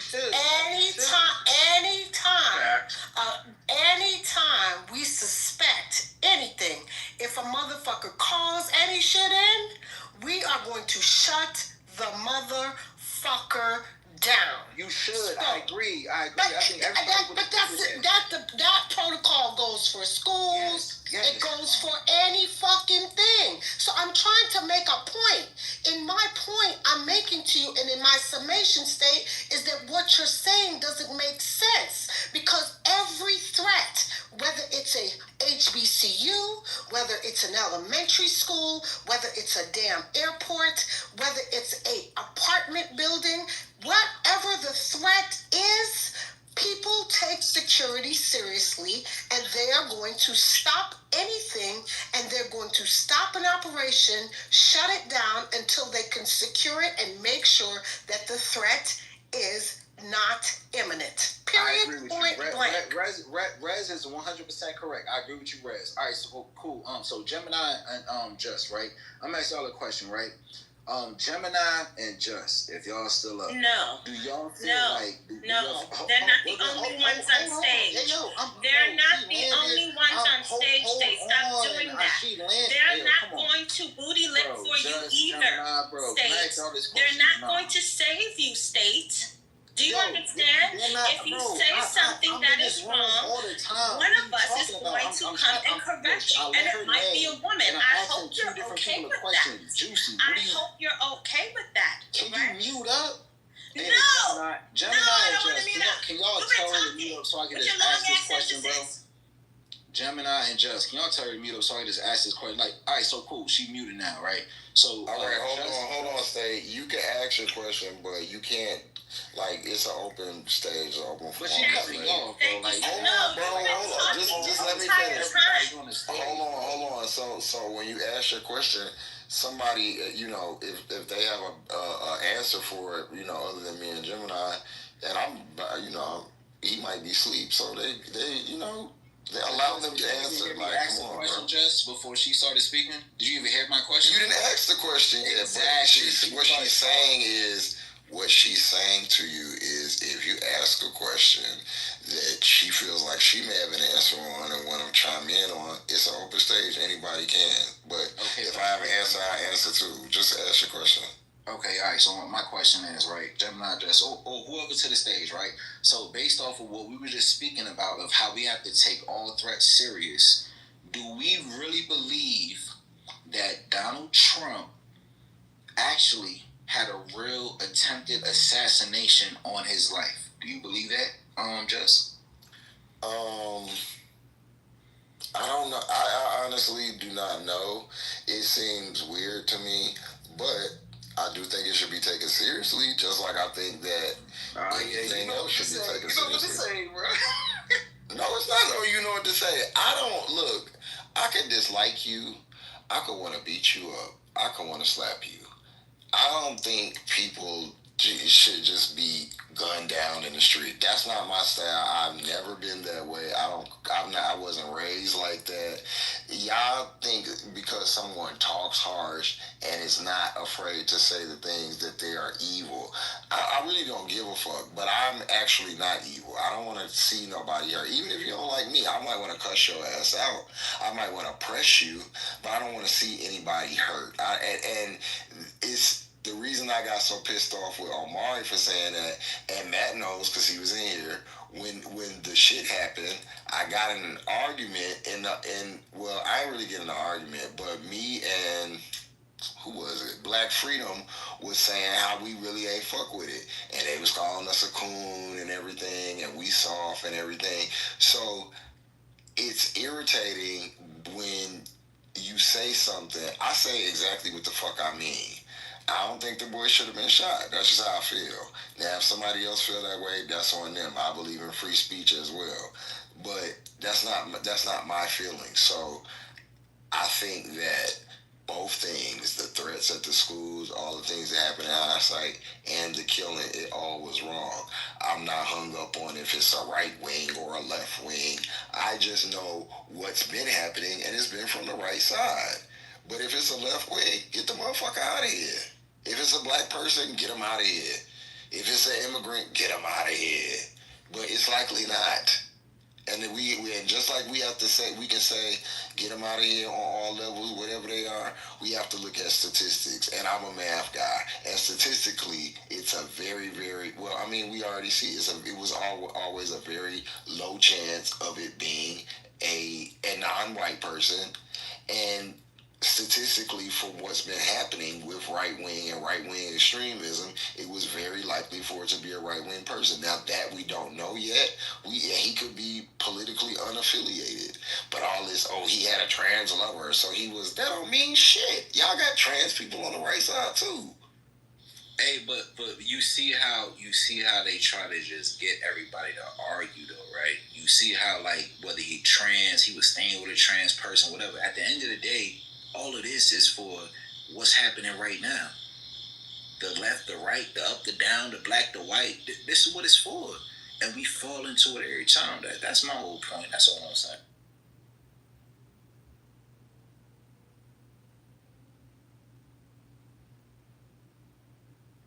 I don't think taking heed to a bomb threat is falling into anything.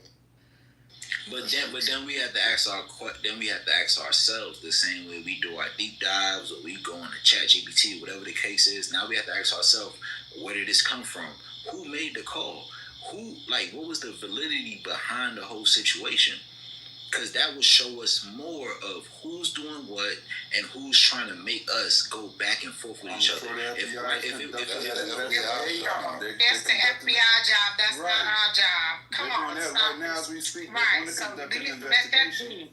My God, y'all get into these conspiracy things. That's why we in the place we in now, because y'all go down these damn rabbit holes. Stop it. Okay, cool. So, all right, cool. We going down these rabbit holes. I asked the question, was Trump assassination attempt real or not? We don't know, because at the end of the day, guess what? No, let me tell you, it was an open and shut case. They didn't do shit. There was no full investigation. They were never transparent about the situation. One man died. They did a whole funeral about it, and they never were transparent about the situation. So we have no fucking idea, and we'll never find out, because there was never any FOIA, and nobody did shit. So we don't know. But we know what's going on right now with Kirk, though. We know that, though, right? What? We don't. We don't know that either. All we know is that this white man shot him. That's all I'm saying, Rez. That's all I'm saying. I mean, again, I don't. All we know is a young white man. It was white on white crime. That's what we know. It was white on white crime, but the black community in uproar. Go ahead, Gemini. What uproar? You be smoking? Do you smoke? Do you smoke weed? Yeah, for sure. Okay, it makes sense. Got you. It make a whole lot of sense. Man, get out of here, bro. All right, see, Gemini. All right. Yeah, because you be in your own head. I get it. I just check. I had a feeling. That's all. Yes.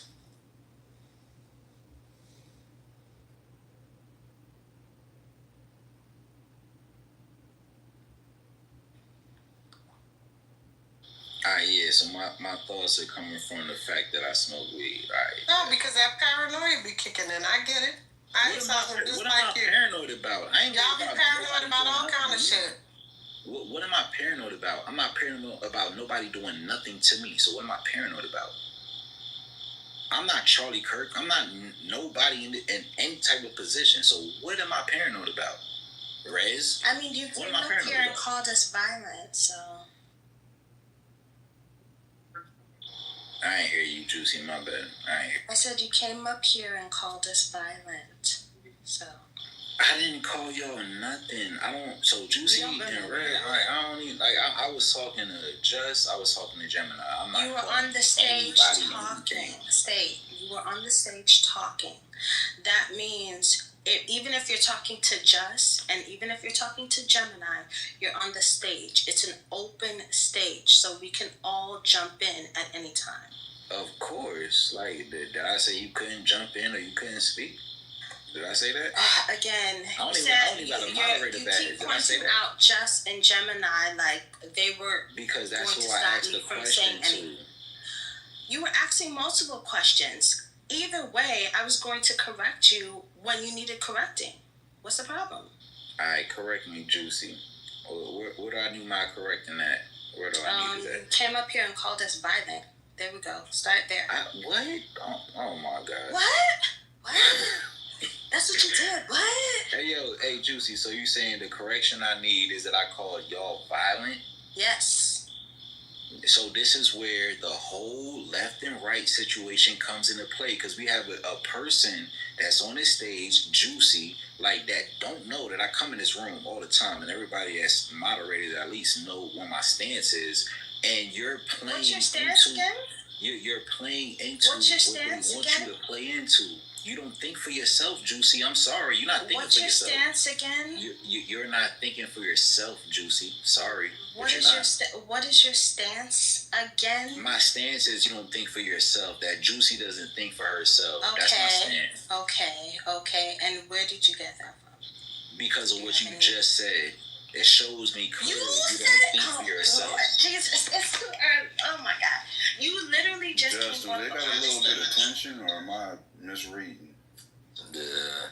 Yeah, mute up. That's disgusting. That's literally disgusting. Yuck. I don't know which side it's from, but not you too, Jess. I'm clapped right now. Nah, Slate is like a. Let me think. And Kind of like the homie, just y'all. Did y'all grandma have a Chihuahua? Yeah, that's what when you first meet it, you be like, man, get this motherfucking dog. And then after you be around it, you be like, this little motherfucker, alright. That part, yes. And you might be sitting on your lap and watching TV. That's how Slade is. Yep, So he got ankle biters. He alright sometimes. And I ain't gonna say if I'm wrong or whatever the case is. Like, look, I'm just trying to have the conversation, and I feel like we getting played. I'm not saying I'm right, y'all wrong, whatever the case is. I'm saying that we. You said who playing us and what they playing us for? So now we're having a conversation of why. I'm asking the question. Why? Okay, so why? I answer the question. They playing us because they need our energy. So I'm just looking at the stage. I feel like this is a. Why? I feel like the question. Who and why? Okay, like I can't answer it if you like cut me off. So but you gotta tell me who first, Left. Who? Rez, this is what I've been going. Start at the beginning. I don't. Here's the thing. I don't know who, and you don't know who. That's the problem. But then you can't. But Love, listen. Who's on first? This is where I always get. This is what messes me up in the conversation. Because you can't be telling me who unless you can tell me who the who is. This is the problem. Okay. So let's do this. Who benefits from Charlie Kirk getting sniped in the neck? Rez, who benefits from that? I don't know, because I'm not in Charlie Kirk's Exactly. Pockets. So you in the same boat as me. I don't know. You don't know. We don't know. I'm not in Charlie Kirk's pockets. What? What are you talking about, Charlie Kirk pockets? What I'm saying to you is that I am not a part of his organization, so I don't know who benefits from Charlie Kirk's situation. Facts. That is 100% facts. But you're the one making the summation. So why would I be discussing something about who when I don't know who? I'm not going to have that conversation about the who when I don't know who the who is. So you can agree with me that we are pretty much fighting amongst ourselves and we don't know the reason why we're having this conversation. I'm not fighting because here's the thing. We fighting with each other. I'm not fighting with you. I'm telling you I don't give a fuck. Because here's the thing. Yeah, I'm telling you I don't give a fuck. Because at the end of the day, this white on white crime, right? And what I'm telling you is I'm sitting back with my popcorn watching this shit go down. And at the end of the day, I think it's a very unfortunate situation. What I'm trying to concern myself with is how do I make sure that the people that I love and that I care about and the people that are in proximity to me and the people in my community are okay, and that bomb threats don't go down in HBCUs, that the people that I love and care about and that attend those HBCUs stay safe, and the people that work in proximity and work in the realm that I work in are okay, and that my child that serves in the military currently are okay, and the veterans like myself that I take care of and make sure that are okay will still be okay, just like me. That's the people that I concern myself about. So whatever is going on with their situation, I can't worry about. Like me, I got kids serving in the military too. Right. So that's what I worry. That's what I worry about. I worry about veterans because I'm a vet. I did 22 years in the Army. I worry about my son that's still on active duty. So I'm still in that space, and I make sure that that's taken care of, and that's what I can concern myself with because I still got reach in that space. But that's what I can concern myself with because as long as I got an active duty, as long as I got a retired military ID card, I can do what I need to do, and I'm gonna do what I gotta do. Period. Yeah, that's what I'm talking about. Skate.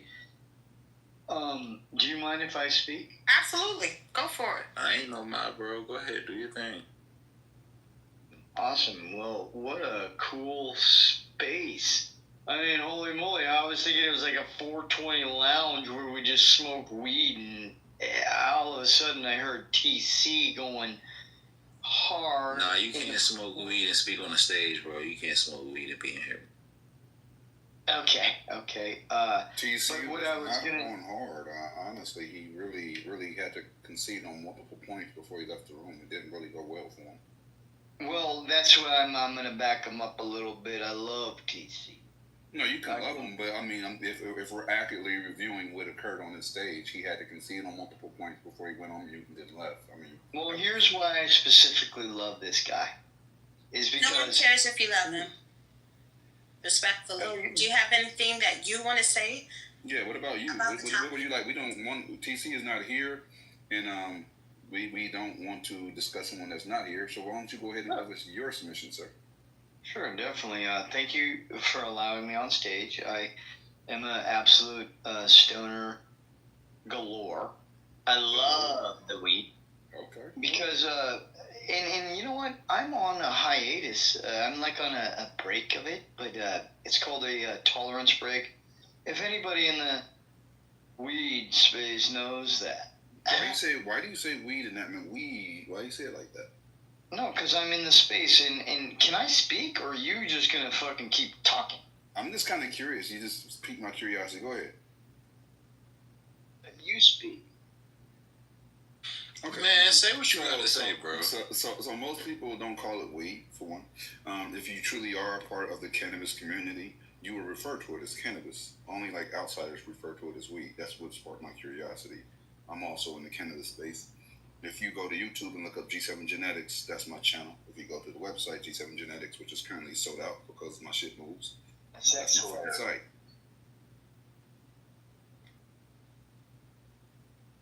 That's what Gemini kind of did to me. He was like, dude, flip you, flip me, flip everybody. You don't even know who I am. I'm Jason from the Bay, and I'm literally fighting for the fucking goddamn green fucking goddamn stigma, and I'm willing to actually go so far that I am doing it for the prisoners. And the Last Prisoner Project is a big thing of mine, and I'm best friends with, let me tell you, the godfather of weed. Not the name dropper. D'Angelo.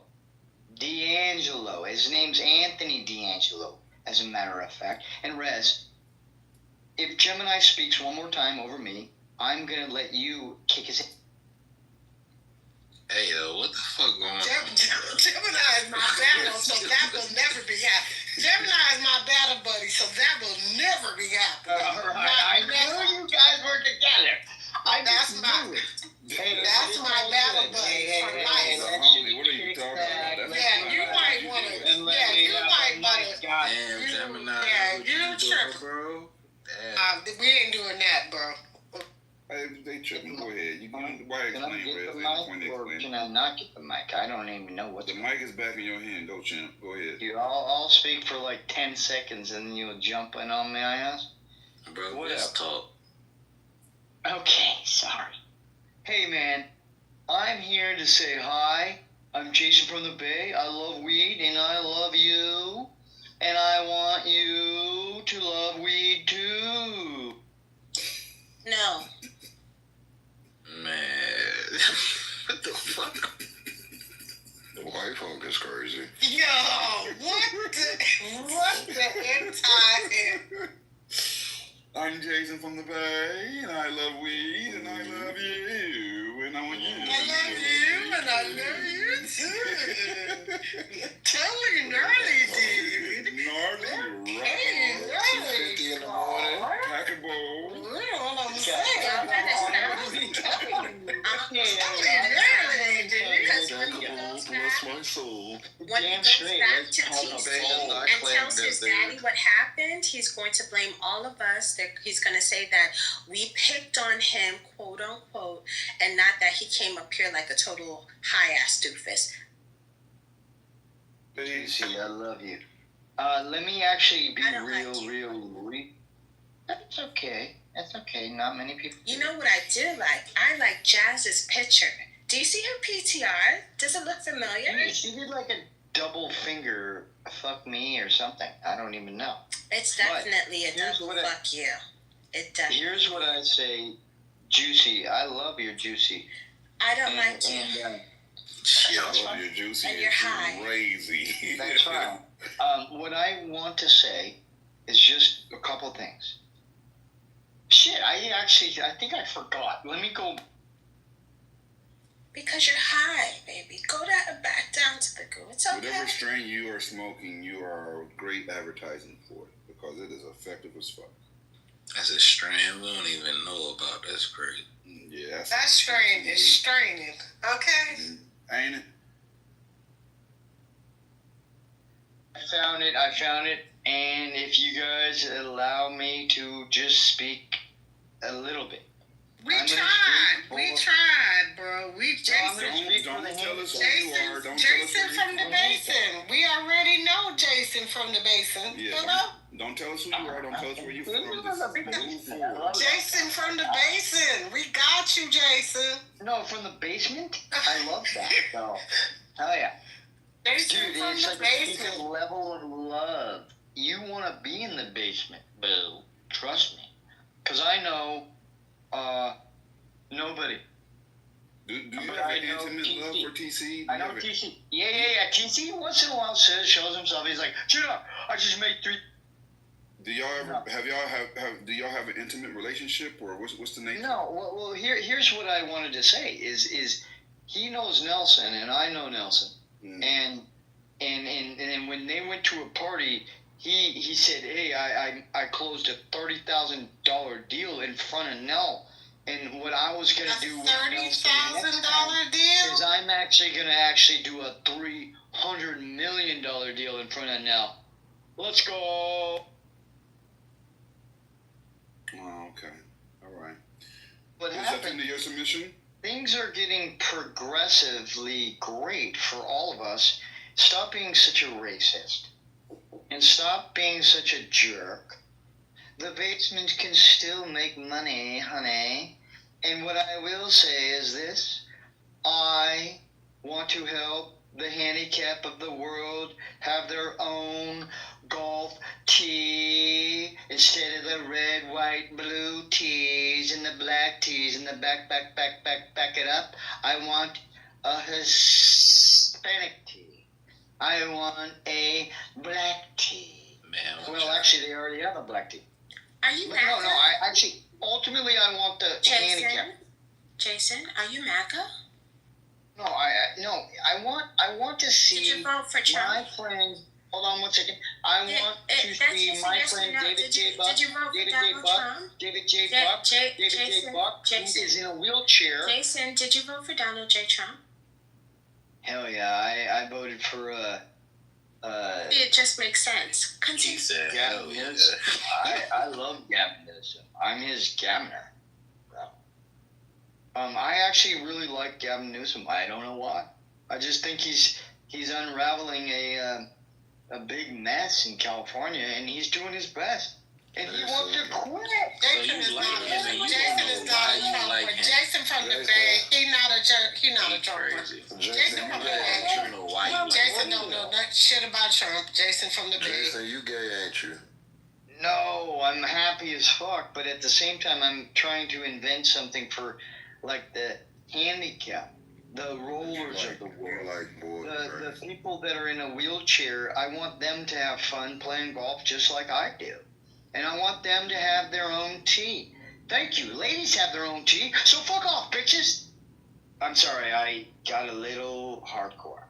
But I want all you to remember my name, Jason from the Bay. Stood tall, stood fast for the... You know, Jason, I saw in the chat when TC was in here, you were making a lot of passes at him. And then I've just picked up on some of the other things that you just said. And I've come to the conclusion that, Jason, you're gay. And it's okay. You too, but I just want to know, is this going to be the end of your submission? Life that you haven't done. Okay. I don't care, though. I was in La Quinta, and I was enjoying my life, and I was starting my business, and I was like, well, there's a cool tennis tournament, and then Kobe Bryant died, and I went to the same place, and then I was like, God damn, this is fucked up. and I played with an up-down like tennis facility, and so I saw all these wheelchair people do their thing, and I met David J. Buck, and I was like really intrigued, and I was talking to him, and he knew the GoDaddy guy, or no, it was actually the Survey Monkey guy, and I was like, dude, I'm actually starting a business, David J. Buck, and he started telling me everything that he had to go through, and I was like, God damn, what the? Sure was dry there. Jason is a little tired. He had to he wanted to relax in Dubai or Dubai, so we're gonna let him hang out. And they go. He got so high he fell to the goo.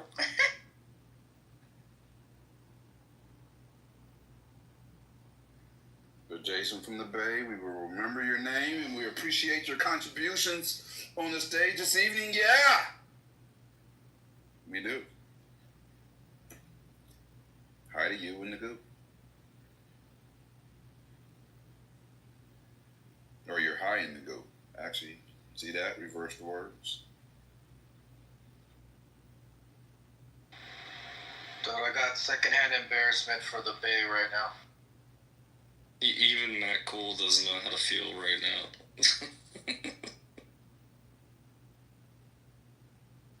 Yeah, I don't think he was high. I think he might have been a little drunk.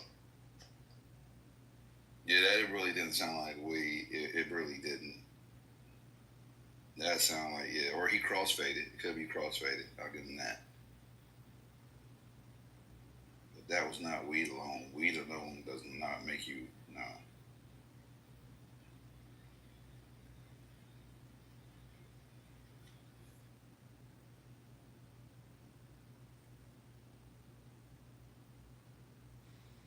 All right, State, you're up next. Any more questions you need filibustering to? Oh, he fell asleep. This is Jason's fault. Oh no, I'm about to. Oh, okay. I'm about to make some oxtail and mac and cheese real quick. I'm good. I'm on listening. The munchies kicking in, huh? Yep.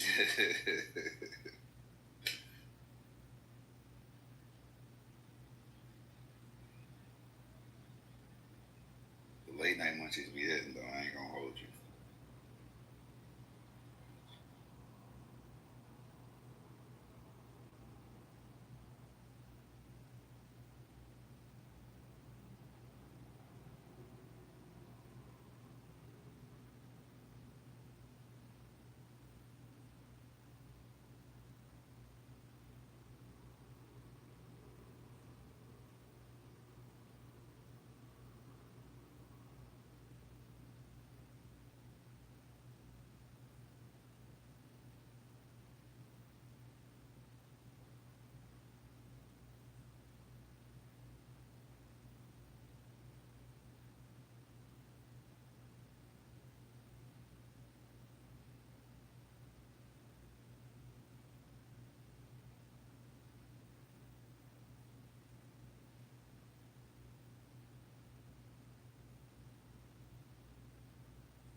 Question. If Jesus returned, do you think he'd be deported? Is he here on a work visa or no? I don't think so. I mean, Donald Trump's wife didn't get deported when she was supposed to have her work visa, so probably not. He could get a work visa because he's a carpenter, correct? Yes, he is. So, that's a good question. He'd be working in construction, wouldn't he? He would. He's smoking. Everybody on the stage is smoking. He'd probably be at an ICE facility right now, though. If he came back in America. Now, if he came back in Bethlehem, I don't even know if he'll be alive right now because he'd probably get bombed by Israel, right? Yeah, that's sad.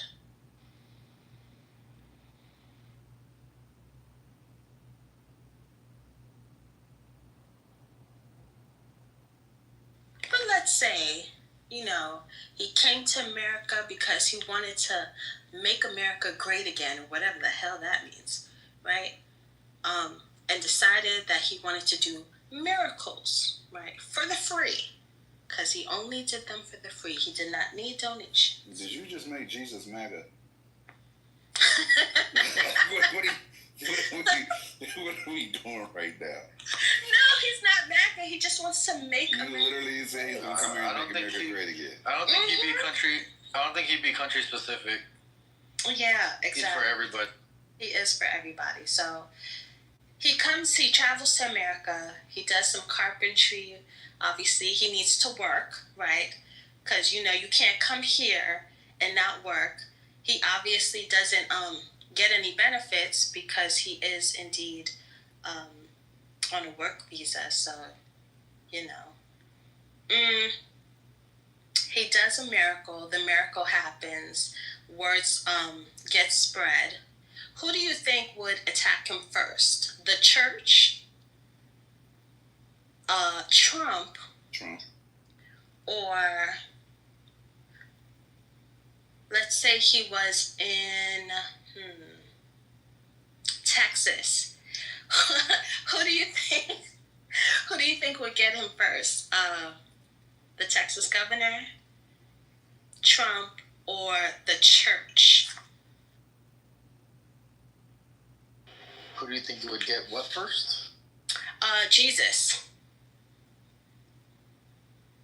Whether they put him in jail, whether they do something to him. I don't want to assume that anything bad happens, but if you are an immigrant that comes to this country, as of today, yeah, ICE would probably pick your ass up. So who do you think will get to him first? What do you guys think?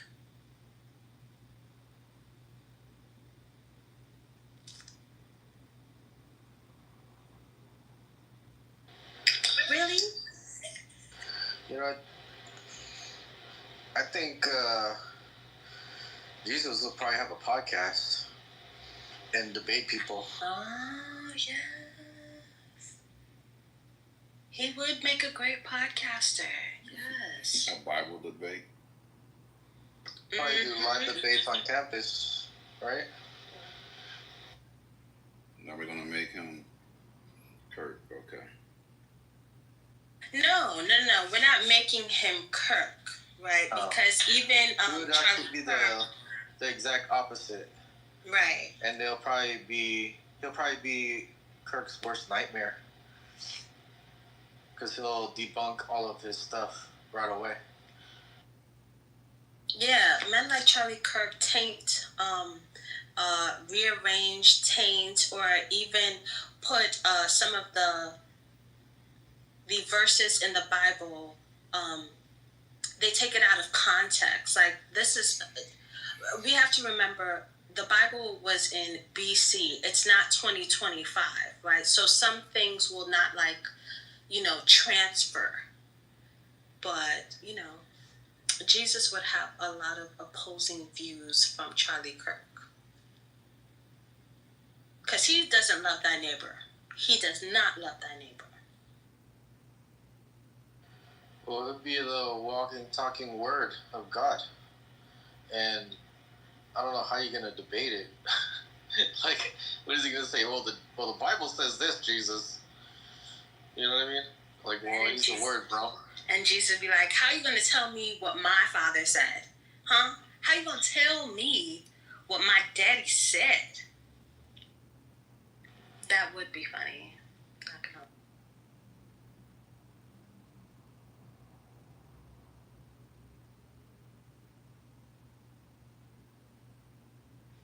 Who said Jesus would be Asian? Like Asian?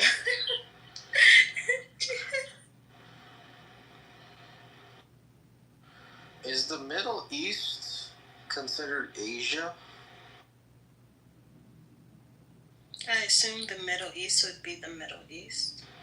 Oh, what continent though is it on? It's in Asia, right? Russia is in Asia, so Russians are actually Asian, isn't it?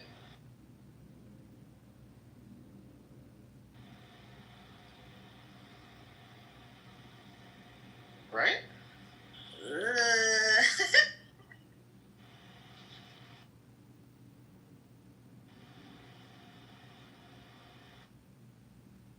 So Middle East, that's south of Russia. That's Asia, right? Do you call Middle Easterns Asians though? Oh, well, I'm just talking technical. Technically, they're Asian. But do we typically call Middle Easterns? It's like what do we call Chinese people Chinese or Asian? They're both. They're Middle Eastern and Asian. Middle Eastern people are Asian. No, not all Asians are Middle Eastern. Touche.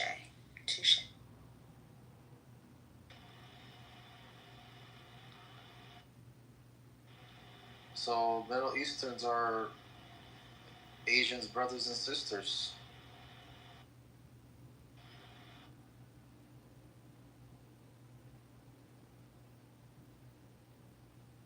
So that means Jesus was Asian. So technically, if he came back the same as he came back, he would come back as an Asian, right? But he was described hair wool. What are the other descriptions of Jesus? I don't know if that sounds Asian. I'm not too sure. Maybe. Not the traditional Asian like features, but where the location of where you're born is Asia. So Bethlehem in Palestine, that's considered a part of the Asian continent. So he'll be Asian. Okay. Well, he already speaks the languages, so might as well. What did Matt say? Hold on. Wait. I just saw it. He would want to solve the black on black crime. No. Well, would he want to solve the white on white crime? Like, Probably want to solve all crime. Yeah, I would hope so. But he'll be probably bigger than the narrow minds that humans have right now. He'll probably just correct everybody. Like, y'all thinking too small. Y'all thinking black on black and white on white. You should be thinking about loving your neighbor.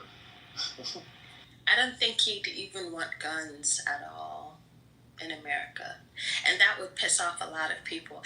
I think my genuine thought is that he would be sacrificed again if he came to America. Crucified, you mean? He'd probably be crucified again? Yes. That's what it seems like it would happen, because that's what's happening with a lot of people, is when they start speaking out too hard, and they get a wave of hatred towards them.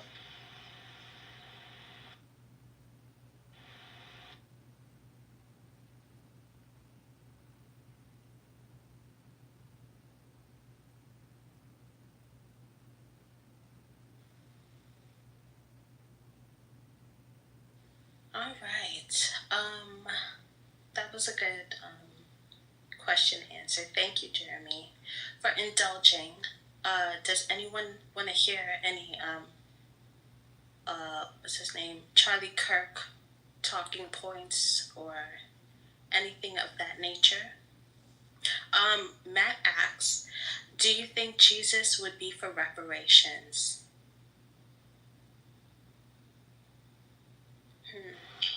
Yes. Not just in not just on earth, but in heaven as well.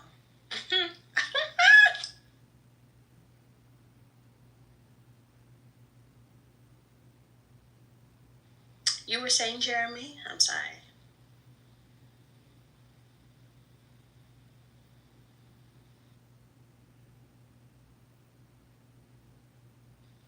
I want reparations for Foundation of Black Americans. I think it's time. I think it's time. If we really truly want to move as one unit and say that we're American, they are owed. They are owed. You want a question to ponder? Sure. Is there one thing that Charlie Kirk said that you agree with?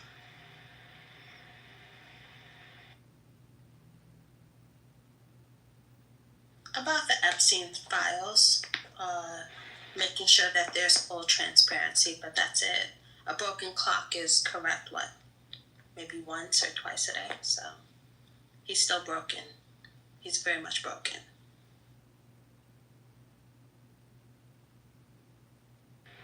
Yeah, I actually wish he was still around so that way he can push on that. And I wish he didn't flip. I wish he didn't flip on that shit.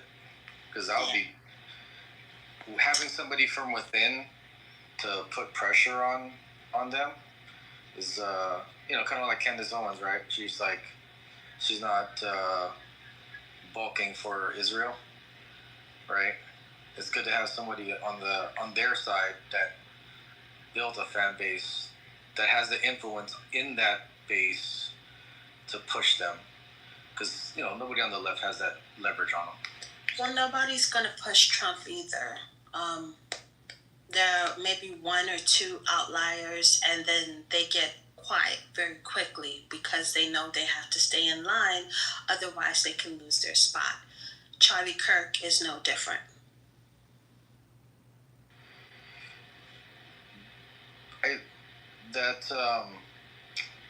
That video that was played earlier where he talked about Charlie Kirk started out as like a secular debater, right? He wasn't really like super Christian nationalist before. He's a grifter. That's interesting, because what if, because he had that interview with Gavin Newsom, right? What if in the near future there was a possibility that he would flip the youth and be like, you know what, this is actually the real way to help everybody, right? That wouldn't have happened either. Remember, at the end of the day, yes, he's a grifter, but because he has been around, he has recorded all of his talking points. There's no really going back. And of course, his day ones would be highly upset. And again, if he decided to change his narrative, he wouldn't have walked away any more than he did that other day. God rest.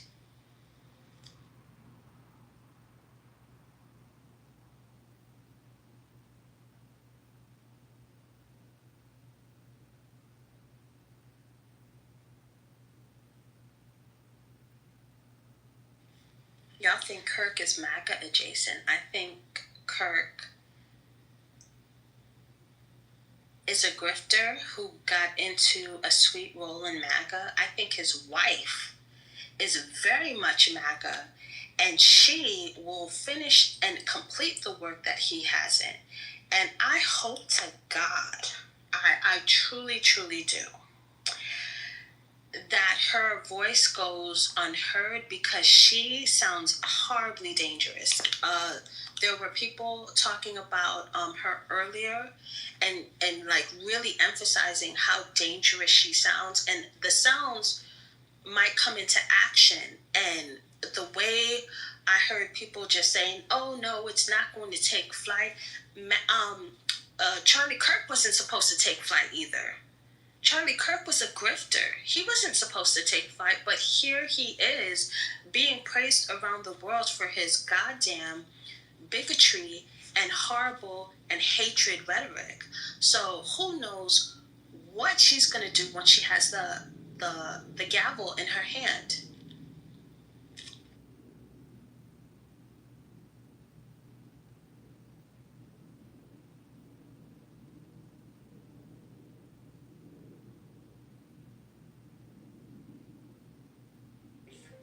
Well, thank you guys for holding the room down.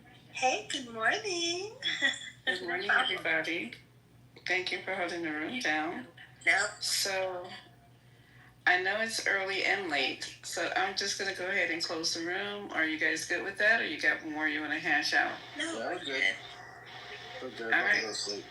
Oh, okay. Well, thank you for coming to the 420. If you have a pink ticket, please cash it in so we don't have to ping you in today, later on today, for part 3 of this stimulating topic. I've lost just about all the mods. And Juicy, come back so we can set you up with a badge. Oh, I would love a badge. Thank you. But I also curse a lot, and well, have you been here all day? Have you been here? So yes, please do come back. I appreciate all you guys. Thank you. All right, guys. See you later on tonight. Oh, hey, Spirit. You just came in just in time for us to close the room.